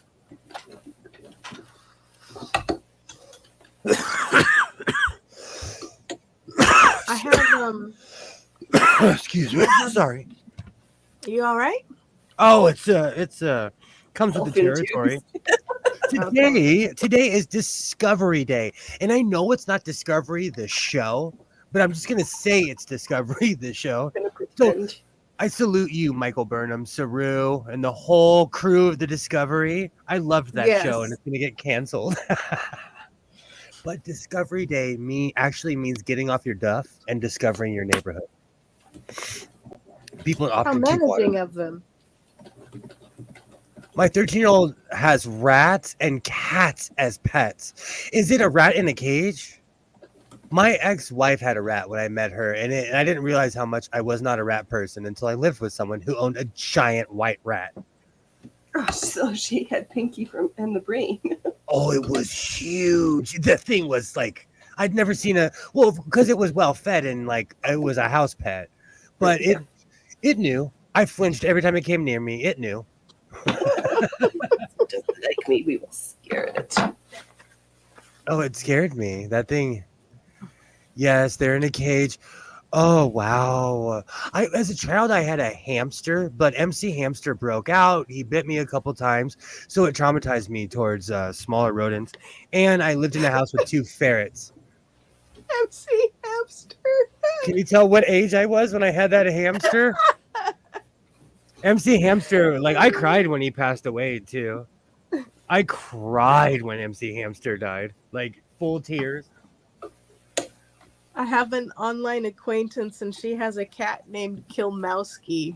That's I funny. like that. I like that. Makes me smile. Nope, I just got Oh, Loki. MC. Yeah. Sorry, go ahead. Mine are just Loki and Freya, the 2 I have now, not the ones that don't live with me anymore. I have some good carpet pythons here. 6 foot is pretty average size, but they do get over 10 feet and 3 to 4 inches thick. In America, that would be insane. I get paid to remove rattlesnakes, and they're nowhere near that size. No, they're having Mm. that huge problem in Florida with all the escaped pythons that are just like living the Everglades and fighting with the alligators. Like, no, like somebody found, what was it? That's like literally a nightmare. 16 feet, 20 feet. Like, these things are getting like freaking gigantic. Hmm. Oh, JL, this room, I work out on a ranch, okay? I bring spiders home. Because I live in this really weird high desert area, we have tarantulas. I have brought tarantulas into my house, and I didn't Oh. realize it until I saw a quarter-size fuzzy spider crawling in my son's room. Mm. Oh yeah. If they got out and ran around, the cats would get it, get it, or the sticky traps would catch them. I have sticky traps too. I don't play. I don't play. Oh, I don't like sticky traps. I know they're inhumane. I know. I know. That's how I taught my son about life when he was a little guy. We caught one under the the dishwasher. That's a great name. MC Hamster was the greatest name. I hate rats. They're just bats with wings. Yeah. It's funny. It's funny you would say that because when we started talking about bats, my first thought was they're just rats with wings. My daughter has 3 cats. I've adopted a stray cat that's in my backyard. I grew up around guard dogs, Rottweilers, Doberman Pinschers, big dogs. And when I was a little kid, we had a Timber Shepherd. Max was literally 160 pounds. Wow. In his heyday. I would ride him as a little kid. He was like a horse. And I look at pictures and I'm like, my parents owned a wolf. Because I had a half Rottweiler, half Doberman Pinscher, and Cleophas was a runt. And yes, I named a dog Cleophas. Oh, I miss Cleophas. We only get 3 feet snakes. Exactly. Like, I get paid to remove rattlesnakes because I have a piece of my brain missing where I'm not scared of things. No, people tell me all the time, they're like, aren't you scared? And I'm like, well, if it bites me, you'll be the one calling 911. Because I'm going to pass out. No, I have the antidote. The anti-venom. Good idea. Barn cats can be cool. I love my Odin, and that's another thing. I haven't seen a rat or anything because I have Odin in the back. And Odin gets birds and everything. We quit using sticky traps when one of the cats got one stuck to its side and ran around the house like an hour trying to get away from it. It was crazy. We couldn't catch it. Wow. Mice are bad here. I live by a field that used to be the city dump. Yup. Oh, wow. And mice invade the house and they hear, yup. That'll do it because they love being in those areas. Oh, I'm not a fan. When I lived in Stockton, I knew someone that owned many of horses and all these things, and they paid me to maintain their horses and everything. And at night, hundreds of rats would come up in the chicken coop and eat the chicken feed. I put a camera out and it made my skin crawl. I had to find where they were coming from, you know. Yeah, a swarm of them. Oh, not a fan. Oh, sorry. Go ahead. Up in Seattle at the Pike Place Market, because it's right on the wharf there, they have to spray every night for rats. So by the time that you get like your organic produce, you buy it, it's not really organic because everything's got rats around. I will never buy anything down there ever again. Up there, but well, you got to get some salmon or just watch them throw salmon next to the big pig right when you get there. It's an experience. If you haven't been to, I've seen that. It's an experience. If you have not been to Seattle, that's like bucket list stuff. That's old school America. They do the same thing in New York. I have a safer way to catch dangerous snakes. It's called 12 gauge. In California, we have this weird wildlife protection. So I can't kill deadly things. They just made a law where we're allowed to shoot coyotes, but I can't bring myself to shoot an emaciated dog. Yeah, that's just, if they're already down for the count, just give them a couple more days. When you see the city rats running down the alley with the full thing, I remember that thing in New York. Okay, I'm not saying this to offend anyone from New York, but people make fun of Iowa because Iowa has more pigs than people. But I've been to Manhattan. Y'all got more rats than people. How are you going to be on a 10-story building? I was on a 10-story building. I looked out the window and there was a rat on the windowsill. Oh, wow. They climb. Oh, New York is the only place on earth I've ever seen where they have more rats. And like, you know, when I went there, I'm thinking of this big metropolitan people. a big metropolitan place. It was. Everybody had designer clothes on. It was everything I expected, but there were rats everywhere. That was the only thing that shocked me about New York. Is that people were just, oh, this is normal, and I'm like, I'm from LA. This is not normal. Pet rats are different. Yes, very much so, Pam. True, True. Pam. Would you say, Phoenix? Sorry. I was gonna say you're just not down at the wharf enough because you can't have all those big shipping boats without having rats. Portland too. I thought people were telling me fairy tales about wharf rats. Wharf rats are the size of cats. Yeah. Wow. I saw those too in Portland. I miss walking around. Portland was the only place I've ever felt safe walking around in the middle of the night. Rats can be fun when there's heaps of them. You just need a good pellet gun. We know what you think about these vermins. There's a whole story I'm not telling because we're on stream, but I agree with you, Mark. Mark's talking like a true country boy. Yeah.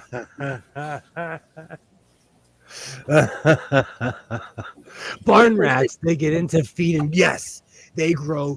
I saw one I saw one in LA that was like that I was like, is this real life? Wharf rats will eat cats I'm cringing because like I used to take these weird excursions through Portland and people would tell me stories and I was like, oh, y'all are just wolfing. I saw a wharf rat that was the size of my foot. And I wear size 13 boot.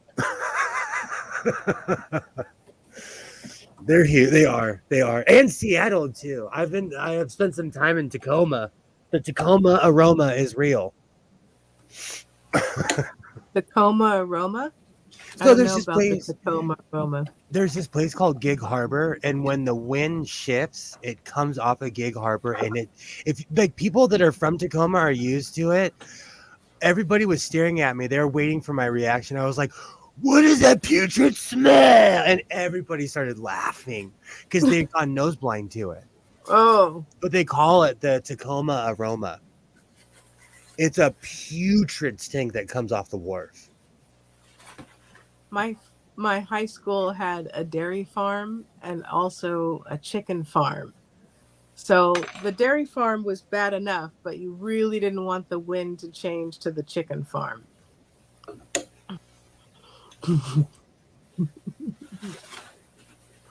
I knew J.O. would know what I'm talking about. Smells like Tacoma. I knew the Northwestern people, the Washington people know all about that smell. It's gross. It's gross. When I traveled around, like, I'm reactionary. Like, if I smell something, I'm like, what is that smell? So people notice that I'm not from around there.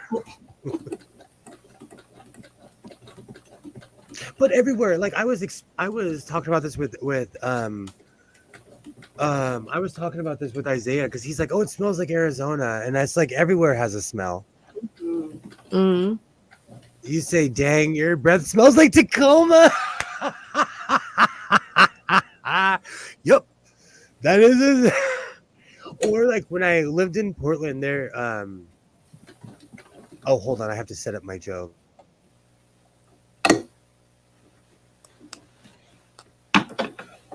All right, Allie says, chicken coop will clear out the sinuses. Oh no. So this number includes full listed teeth. Alexa, thank you.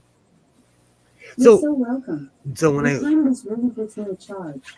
Hope you had a good Monday. When the robots take over, Alexa will remember me.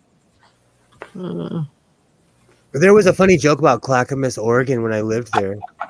Chicken coop will clear out the sinuses. Tacoma aroma sounds like a weed strain. You just invented something. There was this place called Clackamas, Oregon that was famous for making meth. And there was a joke that if you got 32 people from Clackamas, what happens? If you Nothing. You have a full set of teeth. Oh. And if you're from Clackamas, Oregon, my name's Godless Sewing. Send all your hate mail to I'm on Twitter, I'm on Instagram, I'm on YouTube. You can send all your hate mail. I've been there. I just want everyone to know I was not involved in that joke. Clackamas is just like Lake Oswego. Used to be a beautiful place. So it sounds like everywhere. I lived in the Pacific, all over the Pacific Northwest, and so like, and I'm saying this joke not having a full set of teeth. I don't have all 32, so I'm just telling a joke. I'm missing some, and I just have teeth in strategic places where it looks like I have a full set of teeth. When I was a little kid, I was at the dentist, and I guess the dentist was used to uncooperative kids. And so rather than just saying, open your mouth so I can examine your teeth, he said, let me count your teeth. So inquisitive person that I am, I said, well, how many do I have? I don't think he was prepared for that.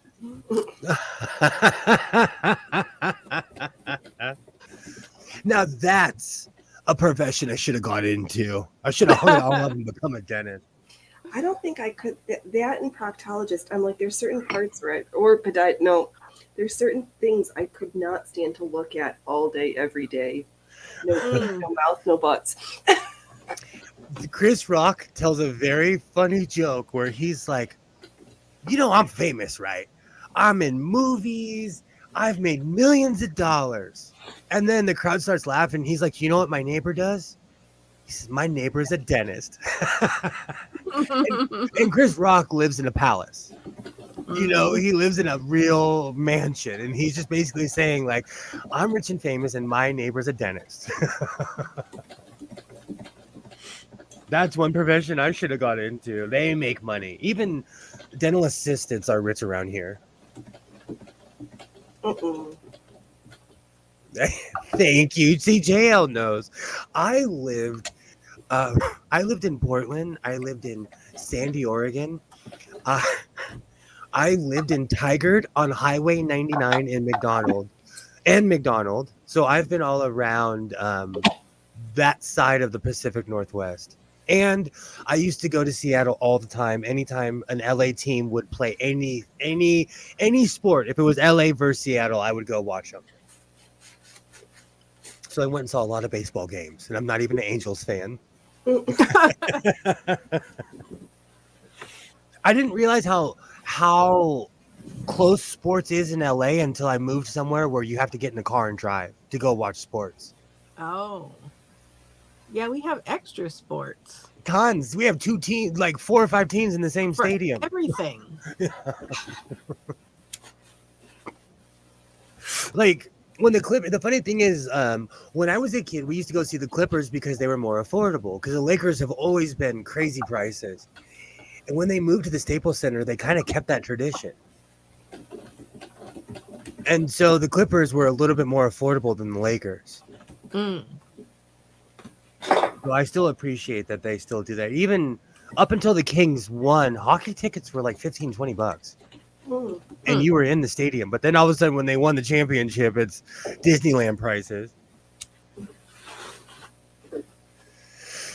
Which is lame because they rip off the people that basically made them rich.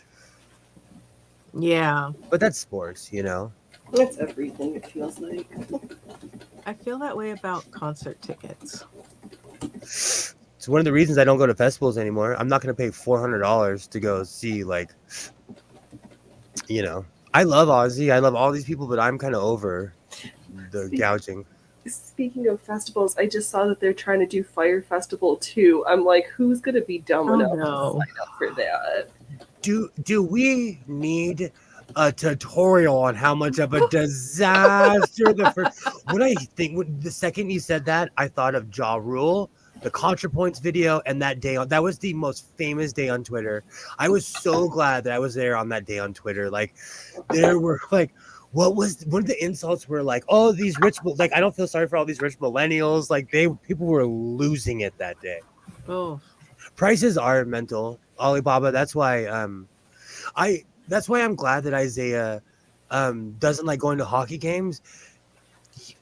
Let's see if Alexa tells the truth. Alexa, Alexa, how much are Los Angeles King season tickets? FromProAngeles.com. A lower level seat in that area costs $1,350 for the season, while a seat in the South End only costs $1,650. Did that answer your question? Yes, Alexa, thank you very much. Nope. What's six? Like that's So the What was a month's rent. $1,600? so the ones that I used to and yeah, I've got season tickets 3 different times, judge me. The ones I used to go were 1,300, and then the ones that are in the bougie seats are 1,600 a year. And the I prices mean, go for up. $300, you might as well have the bougie seats. At that point, What they mentioned, like it's first come first serve, so people buy the bougie seats first. like the Hollywood Bowl. Yeah, exactly. Oh, I can't stand that place. I saw Radiohead there once, and that was a great show. But I really I'm really ADD. That was in that's when I worked at the tattoo shops in Hollywood, so that was 2002, 3 around there. Something in that area. Computer days. What's that? That was the OK Computer album. Oh, that was. It's so funny. You can always tell the age of people because we were singing all the songs. Right. We were singing all the songs. That was a great show. There's some people like if you 9 Inch Nails. If you're not into electronica before, you will be after. Go find them. I know they don't perform anymore, but they don't. Sorry, what'd you say, Phoenix? I don't think 9 Inch Nails is touring anymore. But like they get down on the organs and the synthesizers and the guitars, like they don't play. I'd hate to be a dentist too, Mark. That is true. I never thought about that. You're dealing with stinky breath every day. Yeah. They've got a very high rate of self-offing too. Oh, that is true. I never thought about that. I'm glad I'm not into big concerts or big sporting events. Too damn expensive. It's the what ruined the industry was the conglomeration of tickets and the consolidation of like every single league now, because every single team was separate. But now when the league was like, when they bought the Charlotte Hornets, they let the cat out of the bag and was like, most sports teams keep other teams afloat. So it's not as democratic as you think it is in sports. Too many people. I'm not going. When I was younger, I loved going to festivals. Now that's just anxiety for me. When it gets to be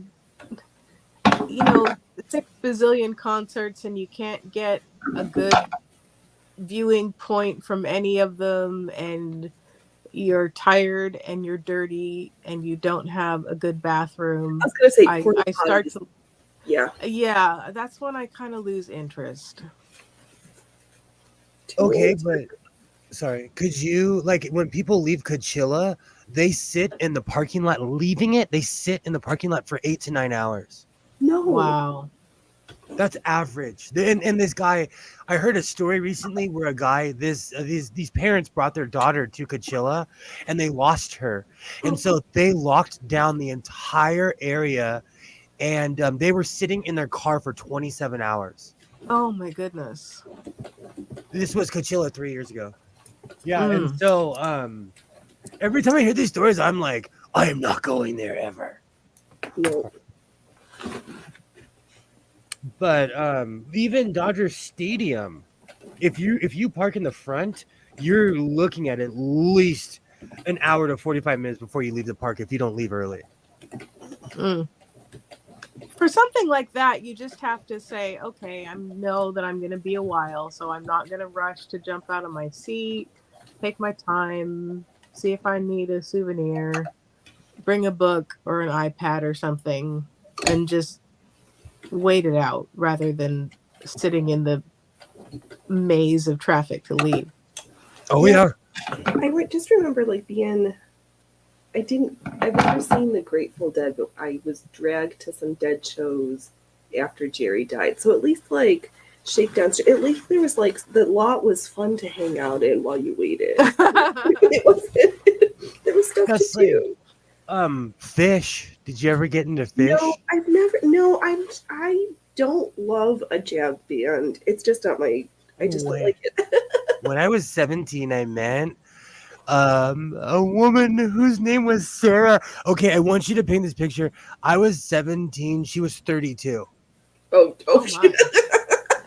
And I'm like, yeah, I'll go to the East Coast with you. I'm lucky she didn't like put me in a pot like like Hansel and Gretel, But we traveled around for 8 months together. Wow. And we followed fish. But not the whole time. Not the whole time. We were just having fun. We were just kids having fun. But like I was a kid. She was a grown I adult. was gonna Right. say. What did she do? Like, did she have a day job, or did she just like sell stuff? Or Where I'm from, she was an East Coast. Trust fund baby. oh, okay, right. Yeah, okay. I was gonna say there's got to be a story, or And at least, so like, she looked me in the eye and saw that I was everything that she was, but just considerably younger. I was a baby. And you think about it, I was a minor with an ID, and they let me. And I traveled around and showed my ID, and they let me go and do things. Mm. No one stopped me. Wow. No one. I was like, when I say 17, I mean like I had just turned 17. Mm. Yeah. And But I still went to college after that, kids. I still went to college after. Dropped out 9 months later, but that's a different story for a different day. I think it's different because you were a boy and people think boys don't need protecting.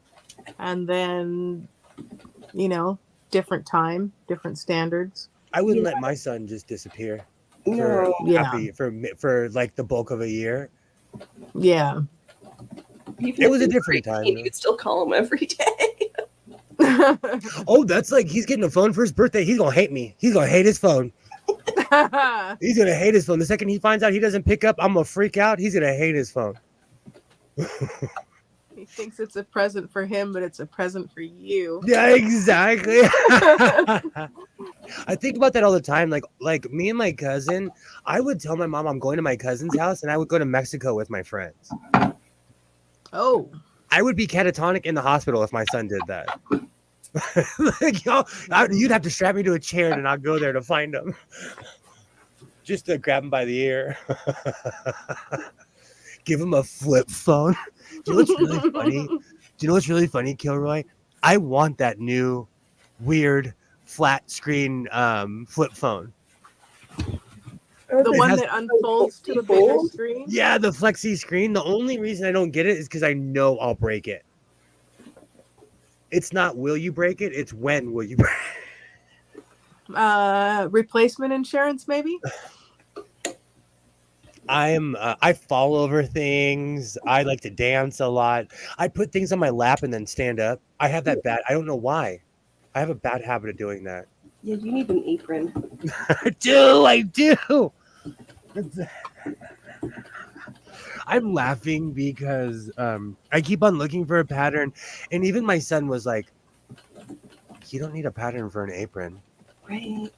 Like, and I look at him, I'm like, "Ooh, you have the mind of a sewist, kid. You don't even know it because you called me out." Oh man, now I have bow down to. Now I have 9 Inch Nails and like a hole. Get what That first album, excellent. Yeah. My cousin still makes fun of me to this very day because we went to the record store and I bought 9 Inch Nails and Da Brat Functified. That's an odd pairing. He's like, are you still a fan of the Brat? I said, yeah, me and the Brat are homies. He still clowns me for that to this very day. That's great. That was a great album. Functified was top tier. That's why I have pockets on my Pamerals bib.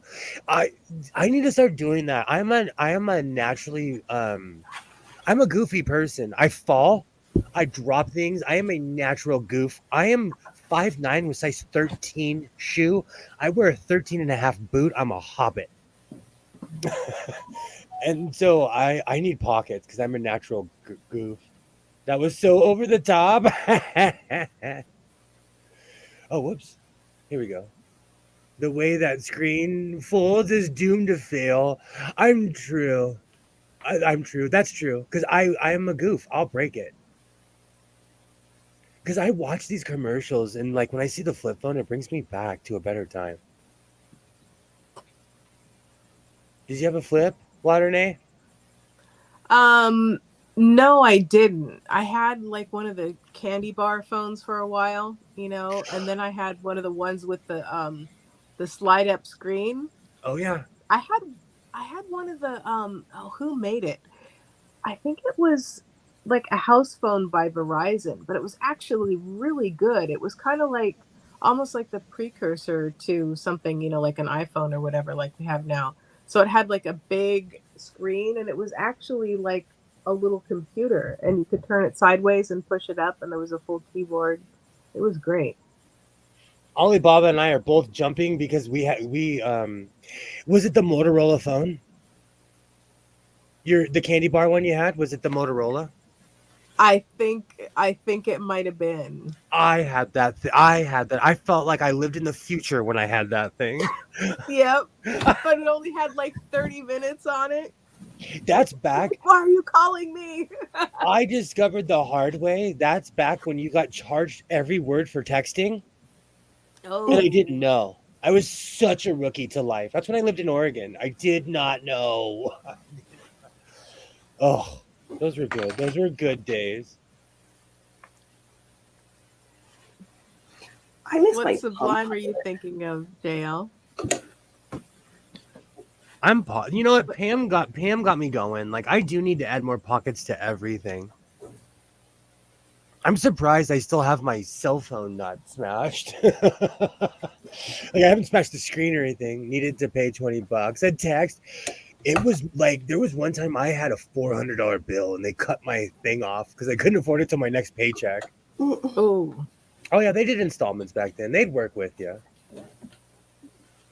But that was my first that was when I was dating when I was 25 and I was dating that woman who was 40. Goodness. Cougars are just after you. Yeah, it's an ongoing joke.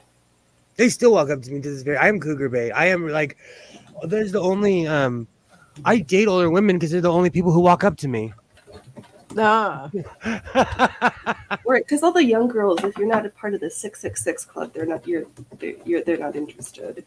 Well, I had this weird rash of these nearsighted young ladies who would walk up to me, and I'd tell them to their face, "I'm over 40," and they would thank me. This one girl was just being all obvious. I looked at her and I told her my real age. She looked at me and she's like, "Thank you so much," and she walked away because she was smart. Because I was literally probably her parents' age. I used to struggle. I would get like young guys who just didn't care that I was older, and I really didn't want anything to do with them. Apart from friends. I'm not an ageist, but what are you going to do with a 19-year-old?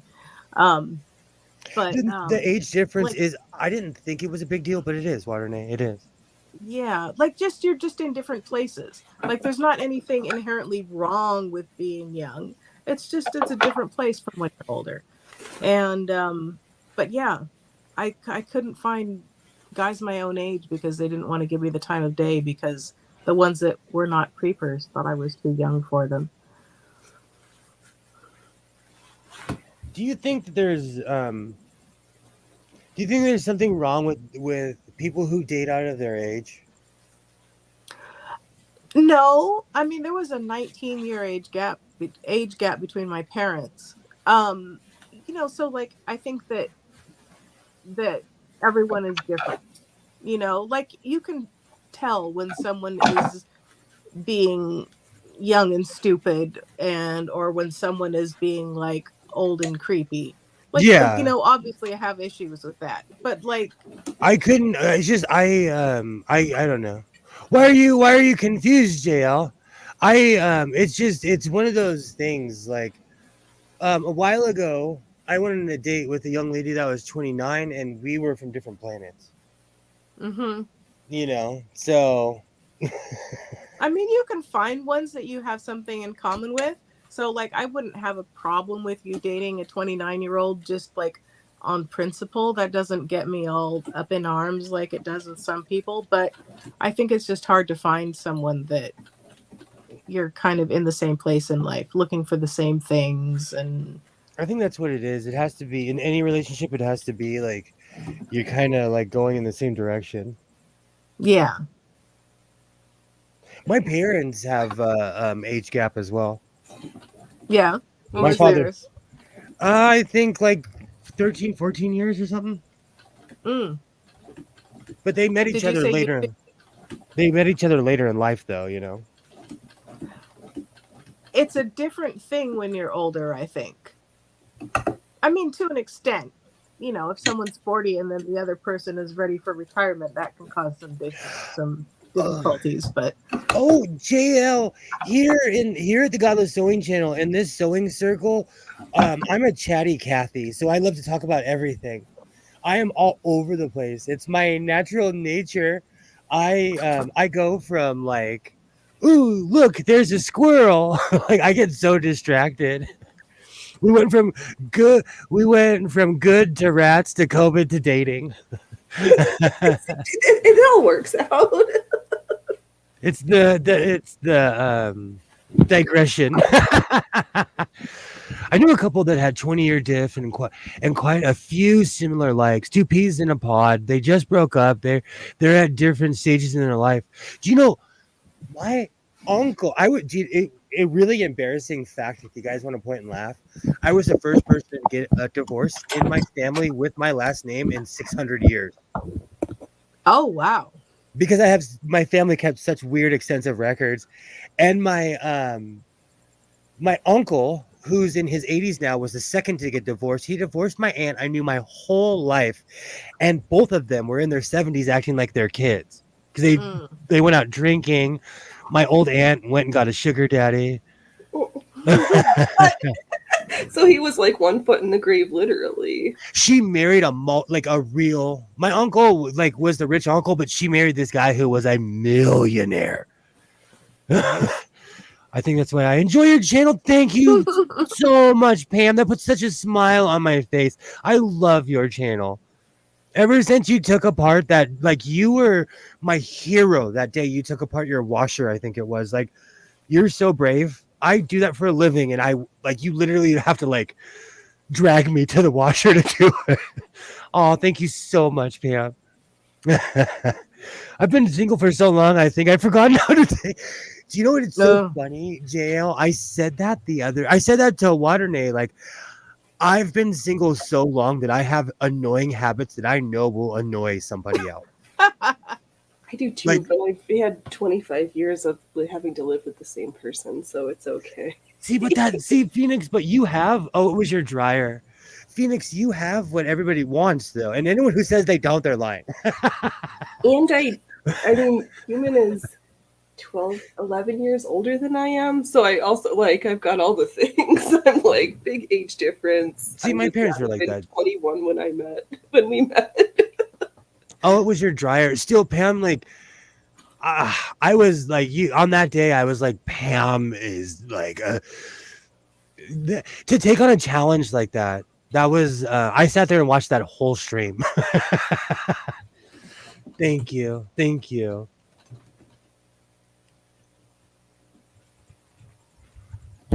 I'm like pinning this shirt. I have fallen in love with this pattern. It's rare that I find patterns that aren't so gaudy that people are like, is this guy making another coat? So I like this shirt because I'm a long sleeve guy. Like, I wear long sleeve for everything when it gets anything under 78. Well, it also, they say that wearing long sleeves and layers and things are cooler in the summertime. If it's the right material, I concur. Yeah. 2 layers. I have a lot. Oh, sorry. Go ahead. I have a lot of like, it's like athletic wear, and that stuff breathes so well. It's like faux gym wear. I need to. I'm gonna grab a shirt because I want everyone to tell me what material it is. Is it Lycra? I don't know. It's one of those like super stretchy gym materials. I love that because you can wear it any time of year. Isn't there a label in it? Can't you just read the tag on the neck Well, then it would be less Or on the side, suspenseful. oftentimes. or whatever? Yeah. Oh, and for the record, I still have not ran out of thread in my machine. We're going on 3 hours. I think I must have popped in a full bobbin. I must have. Well, you haven't been sewing. You've been sort of pacing and looking at the machine. This is what I normally do while watching something on YouTube, completely tuning out the universe.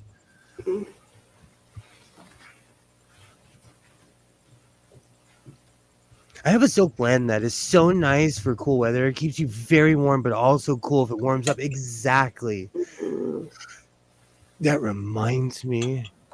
It was in the 70s sand, 80s today. I was in a tank top and my short. It was in the 70s. Oh, that's so funny. I am an extremely warm-blooded person sometimes I think I'm a lizard. I'm a human lizard. I thrive in warm weather. I'm that person who's like annoyingly smiling and marching around when it's 100 something outside and everybody's like, oh, this is awful. See, this is why you have lizards in your hallway. They can sense a kindred spirit. Right. They have jobs, man. Their background checked out. Those guys work hard. It is freaky to some people like who walk in my house, but then someone I love and respect was like, oh yeah, I have a house lizard too, because this neighborhood is infested. This neighborhood is like infested. I checked the price on that and it was $80 a yard now. Oh my God. That's not fair. Isaiah told everybody he wants Hawaiian shirts for his birthday, so like I bought him a few, my mom bought him a few. He came back from his mom's and he's officially Magnum PI. And it made me laugh because my ex-wife bought him a bunch of silk shirts and she texted me, she's like, good luck washing these, bye. Like You can wash silk. no, I know, but I shrunk one shirt and I have a son who forgets nothing, and so he shames me. Oh, You shrink one okay. shirt. You shrink, I'm literally the maid around here. I do everything. You shrink one shirt, you get a reputation.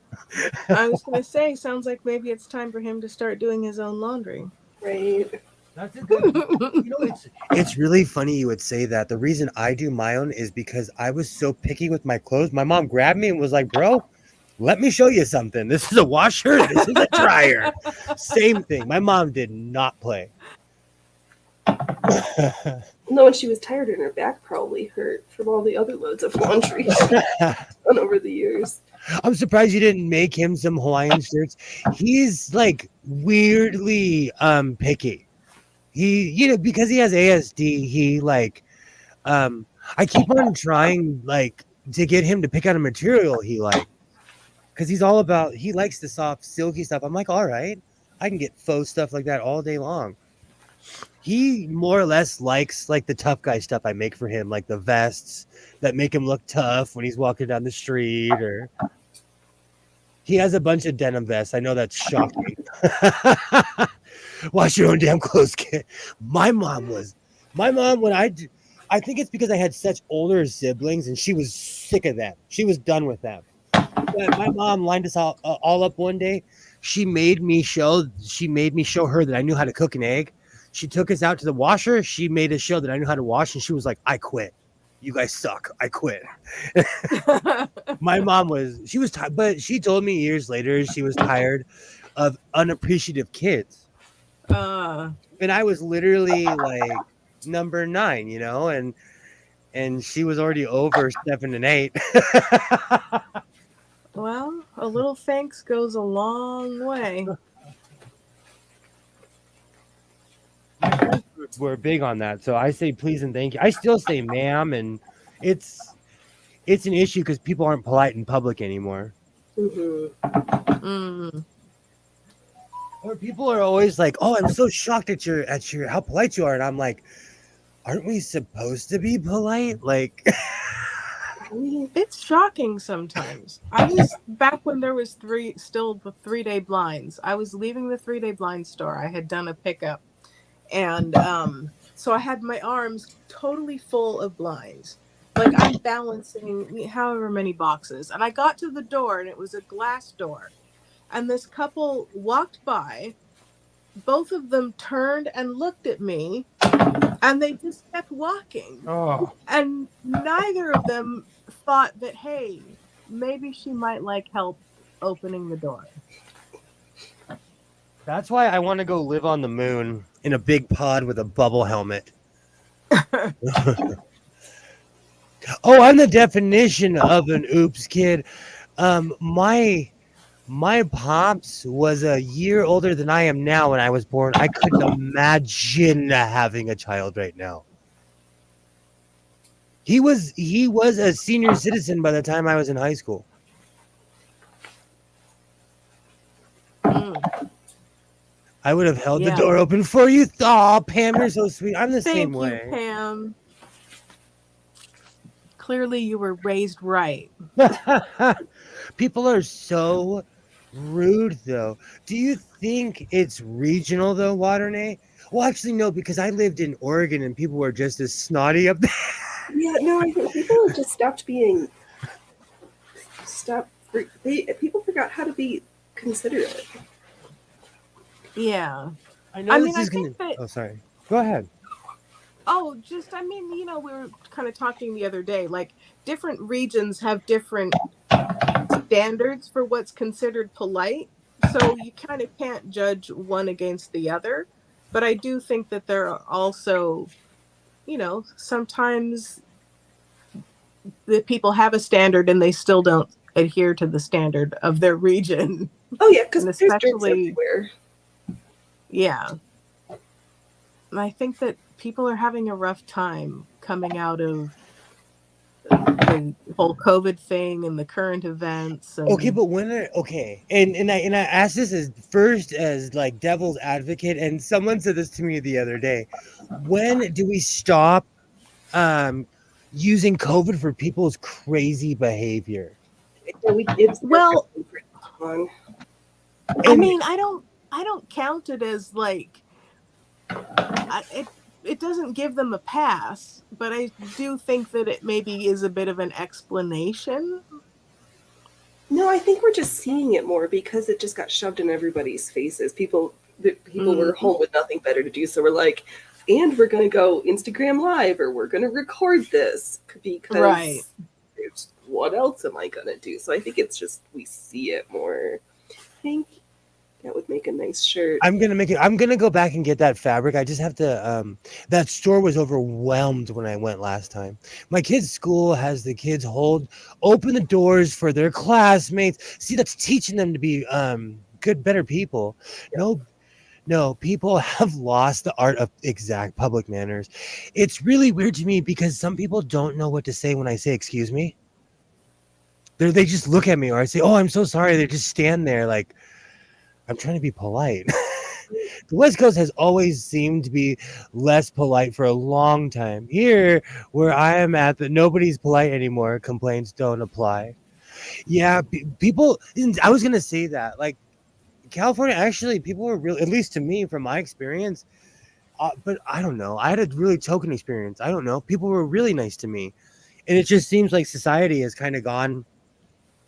But do you think that's because we have access to each other? Like pants. When did pants become an option? Manners and pants. When did they become an option? Well, here in Southern California and in San Francisco, you can go to a restaurant with your bare chest, no matter who you are. Legally, you can. If they let you in, that's a whole other subject. I mean, a little decorum. I've seen it in San Francisco. I've never seen it in LA. Let's just put it that way. I do think that perhaps we're like more aware of things. It used to be if you made some sort of social faux pas, you'd get talked about, but you didn't end up being talked about by the world. So I don't know. Maybe we're more aware of things, and it's not necessarily that different. It just feels like it is. Yeah. Go to Safeway thinking I need blah blah blah. And then it's a dude with no pants in the produce talking about his eggplant like it doesn't look like a broken thumb nobody wants to sit on. That sounds like there's some. That I think they Better call that than payroll. bearberries. Better than bearberries. Oh. West Coast. West Coast. That is so West Coast. Just not much better. We are a strange breed here. I won't even lie. Like, I've been to the East Coast. Like, we are a strange breed on the. But people are just we're just different in every place, you know. And there's also the quote: if you meet an asshole in the morning, you just met an asshole. If you meet an asshole all day, you're the asshole. Yes, there's something to that one. I see that all the time because I watch a lot of YouTube, and like I have to stop myself from typing in the chat like, bro, are you projecting? You've been making a video about this for 2 weeks now. Like, I think you're projecting at this point. Like, when people obsess, I'm like, dude, you are projecting. Oh no, don't be sorry. That was funny. It was absolutely hilarious, JL. Absolutely. Like, I no, you reminded me of on the West Coast, we are no joke. We are because we have to factor in San Francisco and San Diego in that one. Yeah. And like I said, I lived in the Pacific Northwest. I'm looking at you anywhere. Gresham, Oregon. I've been there. It's a there's more craziness in Gresham than I ever saw in LA. Oh, good times. Good times. Well, So I have a go. question. Oh, go ahead. Go ahead. Oh, I was just going to ask JL how many sewing machines they have. So I just thought that they should know that if they stick around, they'll soon have at least 4. There's being upset about something, and then there's letting somebody live in your head rent free. Thank you. Man, there's people that have made streams about me.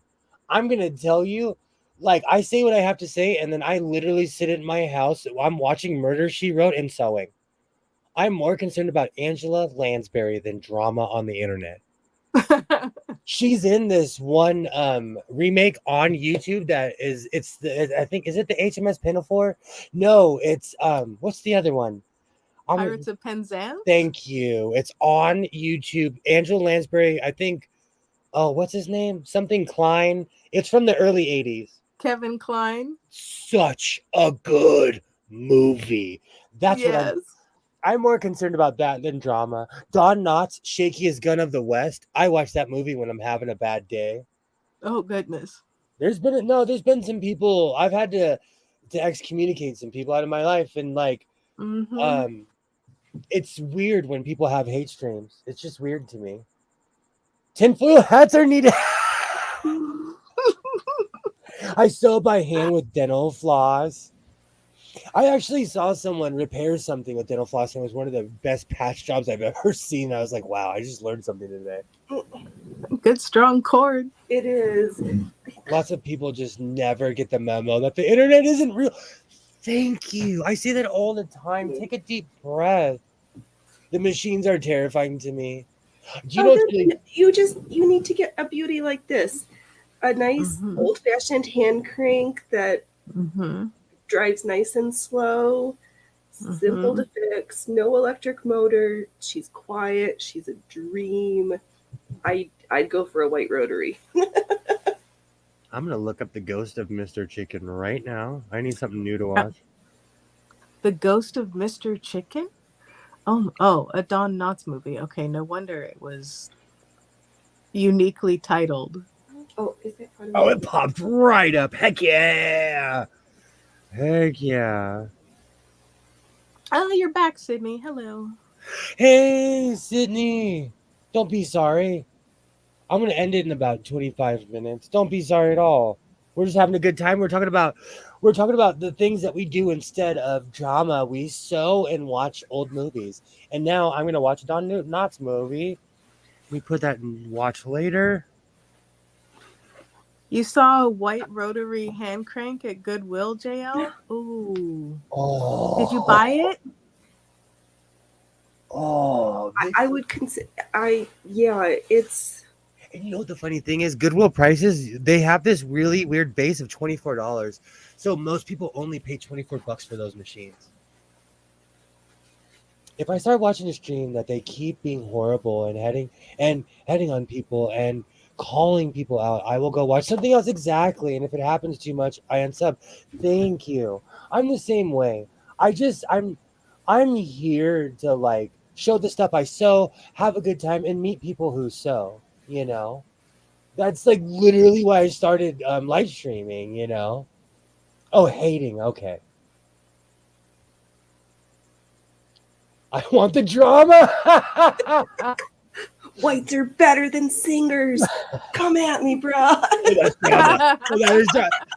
I'm sitting in the Singer Museum right now. Like that's like. Do you remember the milk commercial? They call that girl and that guy, and he's sitting in the Aaron Burr Museum. That's what I felt right now when you called me out. Like I'm sitting in the Singer Museum. No, I don't like. I'm not a And that's another thing. Like I'm more about. I watch things that make me like. I'll watch something and I'm like, oh, I'm motivated to make that shirt, instead of like, oh, this makes me not wanna like watch this person anymore. It helps getting. It does, because the rolled hem foot is magical. Mm. Absolutely, That's the thing. Sydney. I love you. Go ahead. Oh, just a lot of people don't know about the whole world of attachments and accessories for the old machines that make them do so many amazing things. We'll sort you out, JL. It's still mind-boggling of how many, like, to me, because I love the engineering behind it. I love attachments. Yeah, That's why I like you guys, because when I first started streaming, I started pulling my tab. I'm like, what's this? I haven't. I don't know what it is. I have no idea. I think I've got at least 2 shows on my station of what foot is this? Yeah. No, but it helps because now we know, you know. Right? And Alibaba shamed me, so my next what's it called? Oh. It's late. Scottish people wear them. Kilts. My next kilt will have pleats. It's the school year. I have to get up at 4:30 every day. It's the school year. I'm a mess. The Golden Girls are my thing. I'm Blanche. I'm Blanche. If we're the Golden Girls, I'm Blanche. JL, how long ago did you see that, and can you run back and get it? Right, yeah. Because it's kind of hard to break these because they're completely cast. It probably just needs some oil and some love. But it's also, you know, a good investment. It is. I mean, this woman I bought mine from unloaded it to me for $25, and I feel like I stole it from her, but she's the one who posted the ad. Mm-hmm. I love how Kilroy says big sewing machine. Sorry, I'm easily entertained. Right. Yeah, because I'm don't listen to Kilroy. Buy attachments. Don't listen to Kilroy. You need all the attachments. I literally have a rollaway with attachments in it. Like I'm pointing at it, like you guys can see it. It is a giant toolbox just filled with sewing machine parts from vintage sewing machines. I should have labeled them all. Oh, it's attached to a table. Well, if you have room for a piece of furniture that sews. Hi, Sophia. And if you don't, you can always unattach it and sell the table to someone who's looking for a table for their machine that was unattached years ago. True, Alibaba. Or upcycle and sell it for like 5 times the cost of the machine. I do that. Mm-hmm. Alibaba, you and I are both inadvertently working for a big sewing machine. I'm waiting for that check. I show more from Singer than Singer does itself. That's why when they said like, "Oh, the sewing machine industry is going under and everything," I'm like, "Yeah, right, guys. Yeah, right."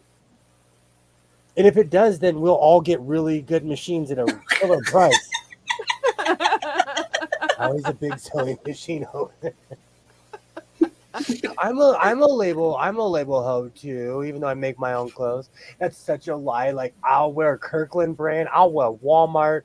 I do not care. I wear Walmart pants because Walmart's the only place that still makes jeans for men. Where I'm not willing to pay $40 for them. You don't know the name it's attached to a table? I'm not sure what you mean. I don't. I am think probably the brand misunderstanding of the you? sewing machine. So it's like Oh. doesn't know if it's a White or a Singer or a Kenmore or Mm. You know what? When a long time ago, I bought a Nelco N100 for like $25. It didn't have any of the plates on it. It took me a while to figure out what kind of machine it was. Mm. So you could easily have a machine and not know what it is because the Nelco, it's a wannabe Singer. You know, it has the beige color and everything. Yeah. oh, South Lake Union.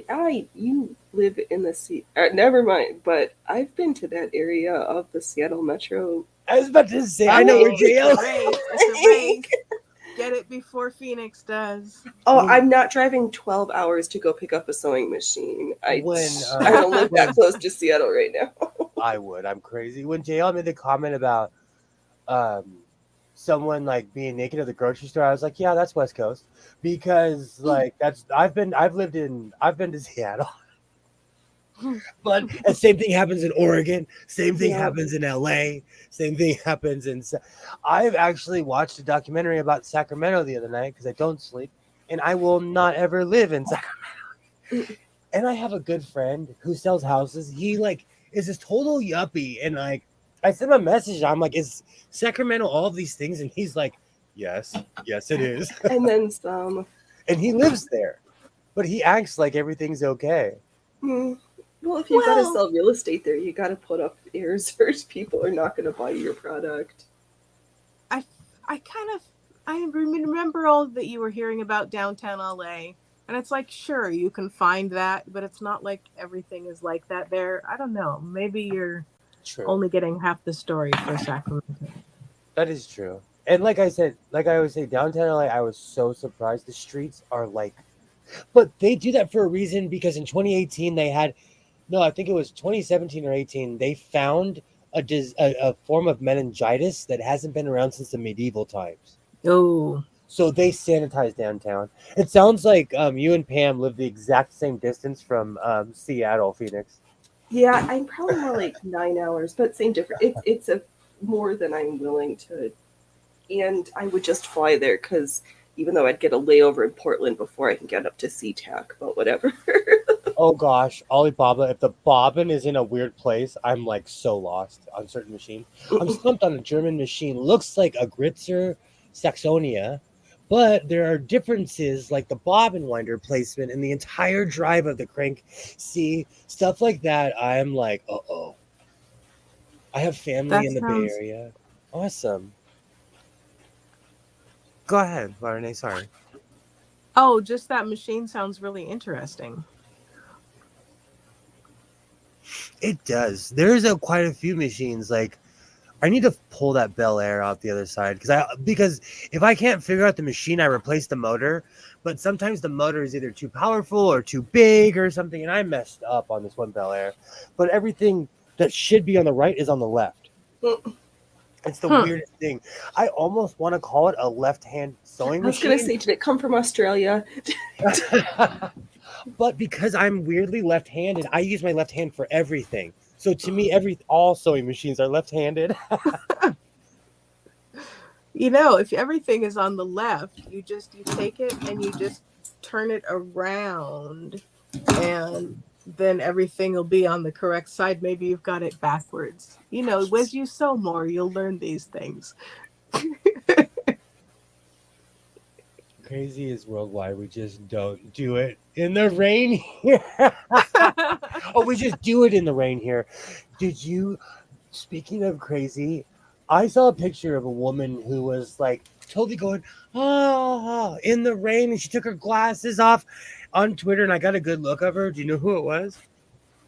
It was Drew Barrymore. Oh, She's almost on the Britney. She was okay. See, but she gets a pass because I know she's from Southern California or lived the bulk of her life here, so we do not see rain that much. But especially in August. true. But she was scaring me. She was almost like Britney Spears ish. Oh, well, yeah, because when she was little, I mean, she was basically had Britney's like, but did you see all the people dancing in the street, like in the water? It was like, I'll you catch might get an pneumonia. infection. Yeah, exactly. I'll catch pneumonia. No, thank you. Like I have lung issues. That's a good way to get sick. Oh no, I was worried about the gastrointestinal sicknesses. Uh-oh, Kilroy's gonna fight me over Drew Barrymore. People who say that Zizix is a shithole just take two worse streets and make it seem like the whole place is like that. Philadelphia is a massive city. It's not just, it bothers me when people drive around in Kensington and they say it's the whole place. I watched those videos too. I have not found a match, but I have a lot of info and resources. That's what counts. I do that with certain machines. There's actually a few singers that I want to run by you. Yes, I will leave Drew alone. I promise. I'm head over there tomorrow. Oh, okay. I see what you're saying. I would say JL, just go ahead and buy it because a vintage hand crank, even if you don't like it, you can sell it on and make a ridiculous profit. If it's still there, I'd take pick, get specs. Drew Barrymore, she's super LA famous. Like she's one of those people that you could walk up to and she'd be like, "Hi, tell me everything about you." That isn't water. I talked to Drew Barrymore. See, Of course you Alibaba, did. Jinx. We're talking about the same thing at the same time. Oh, that's funny. Drew Barrymore, just like I always tell my Mr. Cooper story, I talked to Richard Dreyfuss. There are certain people who are approachable. Paul McCartney had a total conversation with Paul McCartney.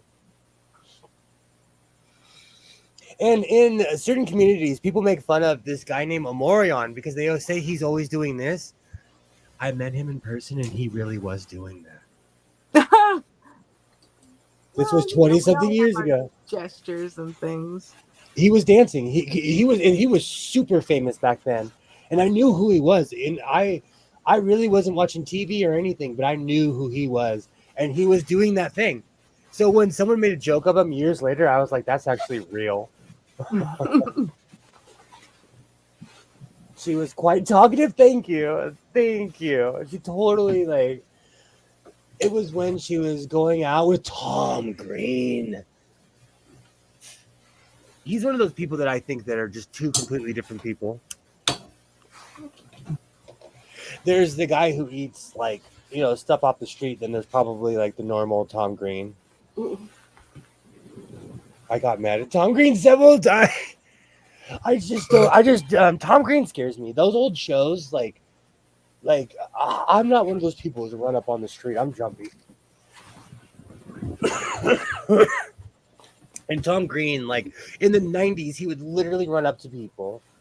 And I've always been raised around people that are special needs. And if you come running up on me, I'm going to get in my Billy Blank stance. I know, typo. I have a friend who, if you snuck up on her, she would just literally punch you. So you took you don't do that. I'm huge on personal space. I actually have issues about people that get in my bubble. And it's not even I'm not weird about it, but it's just common courtesy. So I completely understand that. I had to put up with him on that bus and stuff. Tom Green. I couldn't imagine, especially people who are really like that in real life. If they're really like that, I'm like, oh no, sir. The only thing Tom Green did I liked was when he went on Norm Macdonald's show. He was pre-Jackass, and so, like, I don't know. Tom Green just was not my thing. I remember watching his show and being like, I hope Tom Green never runs up to me. And then I laughed when I found out he was Canadian. And he was the first one that said that, like, what do you guys call Canadian bacon in Canada? And he's like, we just call it bacon. He was a lunatic. I've always wondered about that because I've met some eccentric people. I've met many of lead singers in bands, and they're poet laureates. You know, I've met many people, and they're not what you think they are, you know. I've met rappers who are the nicest people on earth. I'm not going to call them out, but there's a certain guy where his name's DJ, and it may or may not end with Quick. I met him and Sugar Free. They were the two. They were like encouraging me, you know, and it was not what I expected. That's nice. I was a 19-year-old man, and they were like, "Nah, bro." Like they gave me a speech about life because I was working at the 24-hour-a-day subway, and they were like, "Keep your job." They were like, "You work hard." They were good people. He had a good rap group before acting. Acting. That makes me laugh that Tom Green's a lunatic. Good. If I ever see him, I'll avoid him. I met Johnny Knoxville. He had 9 people walking behind him. He was ignoring his entire staff, and he talked to me about my skateboard. Johnny Knoxville is a real person too. His group was organized rhyme, and they had a song check, a sound check.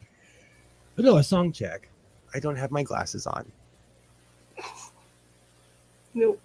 Phoenix, that is so froofy. I'm gonna make you this like a giant pie, right? So froofy. Holy froofy cow. And actually, Loki, there's more because it's just that Loki's sitting on it. I literally have yards to attach. Cow, That's awesome. amazing. But I didn't realize the double circle skirt was going to take so much because I need Oh yeah. this is half of the skirt, and then this is doubled, so it's short because I'm short. But we've got lots of ruffles to sew on. But now I've done all the prep work. It's just like pinning it because I'm not gonna freeball sewing this print, and I just can't. I don't want to lay it all out. I don't have enough. My eyes can't see straight to pin that much. Feeling.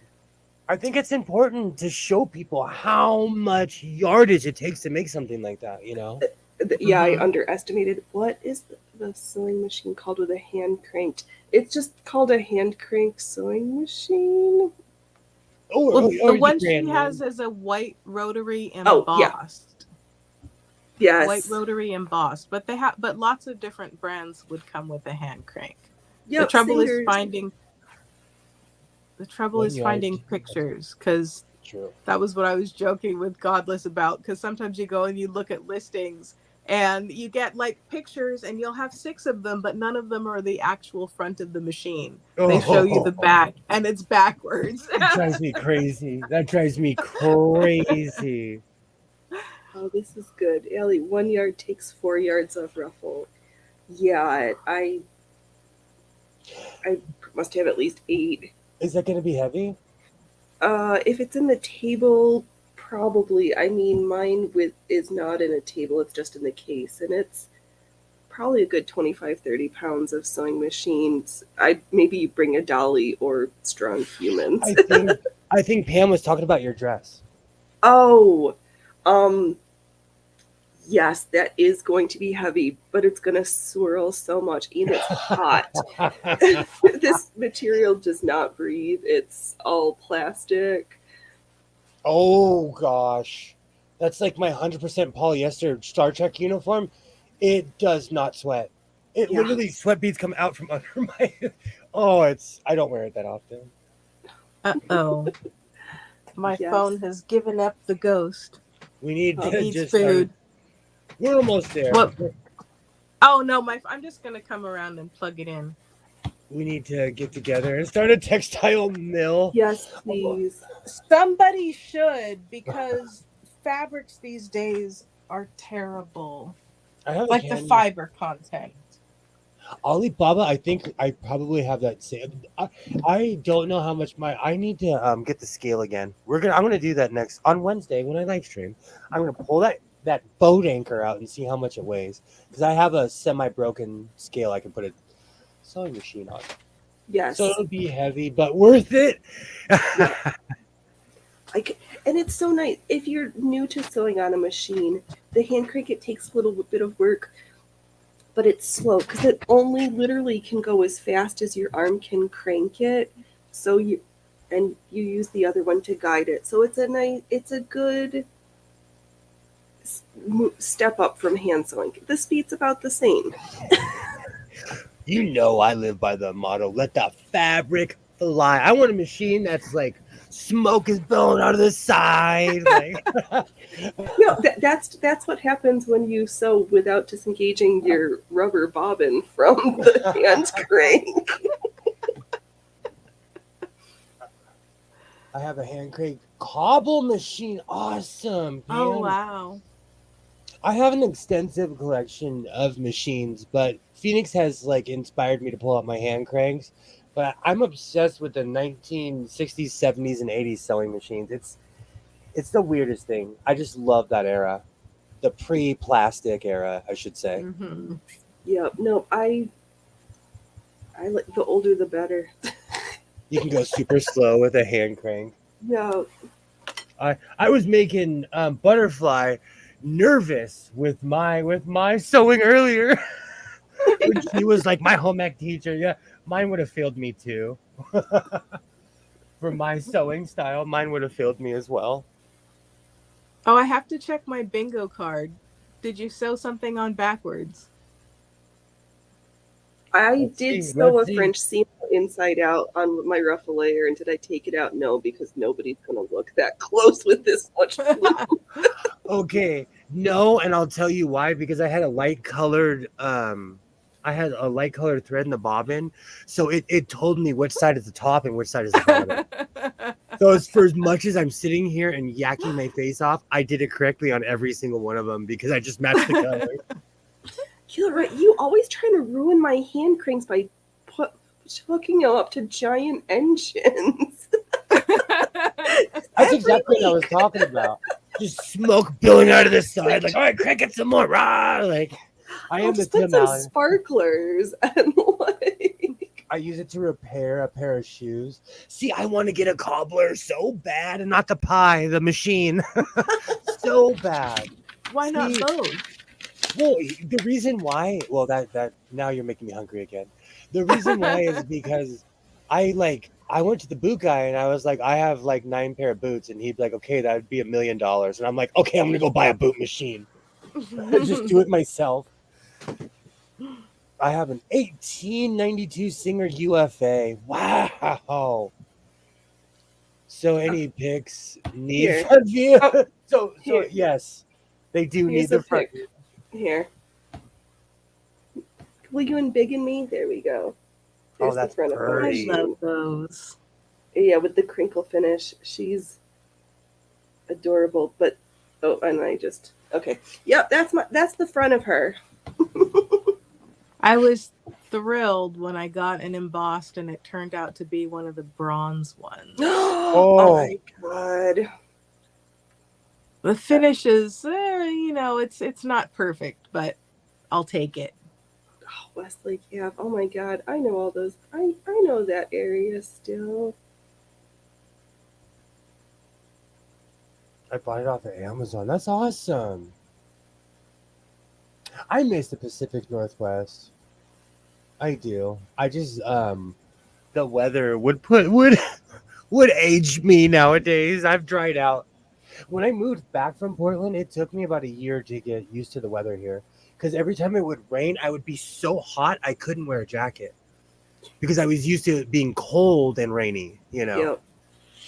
Well, I mean, it is cold and rainy here. I mean, not in August, but normally I say like a Right, if California. it rains, then it's winter. It's but I And mean cold. it's cold here. But, I like, tell you, it's cold. in Oh Oregon, no, 65 degrees. Where's my parka? yeah, I and was just saying, food? like, Where's in my Oregon, it would mudbook? be like Colder than that. it would be like almost freezing. Like the rain, the water is like freezing cold. Well, it does that here at nighttime. True. All right, we've been going for 4 hours. I'm not gonna pull an Elvis tonight because I'm gonna stream on Wednesday, and I will actually have a few projects lined up. Mondays I do more of a yakking show, but I've just fallen in love with sewing on stream because I get so much more done. I get so, even for all the talking, I got more done sitting here than I would have if I was just sitting here like griping at my son, asking him if he turned in all of his assignments. So it works. It works. Waternay, do you have anything that you'd like to shill? Almost done. My short has been edited. The music is hiding somewhere on my iPad, but it'll be out soon. I swear. Awesome. Making shorts are addicting. I've become addicted to making shorts. I have to like slap myself at 3:30 in the morning. I'm like, no, go to bed. Do not make a short. Like, It is kind of stop fun. it. Stop it. Nope, I refuse. Nope, at Phoenix Electric Circus, we do long form content, usually live stream at least once a week. Because that's what I do. I'm at Phoenix Electric Circus on the Instagrams or some variation, Instagram, Twitter, Locals, Rumble, YouTubes. Yeah, I'm around.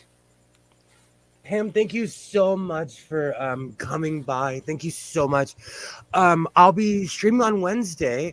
I'm working on a video right now, and I completely forgot to ask the question, but I'm also working on a hobo style coat. I'm incorporating my scraps. It's time. I have literally 4 or 5 years of scraps. So Yeah. I want to thank everybody who's been here through the entire stream. You guys are awesome. JL, you are awesome. People on the West. I am West Coast bias. Everyone's welcome here, but I love hearing about Seattle and Utah. I consider Utah the West Coast too. I've been there. It's drivable. It's above Nevada. You're on the West Coast. I'm probably gonna stream 6 o'clock or 6:30 West Coast time on Wednesday, depending on how much schoolwork my son's got done. And yes, I'm so excited for the scrappy coat. I'm gonna start working on it tonight. So I would like to thank everybody, and like I always say, reinforce your seams, be yourself, and I will definitely see you on Wednesday and next time.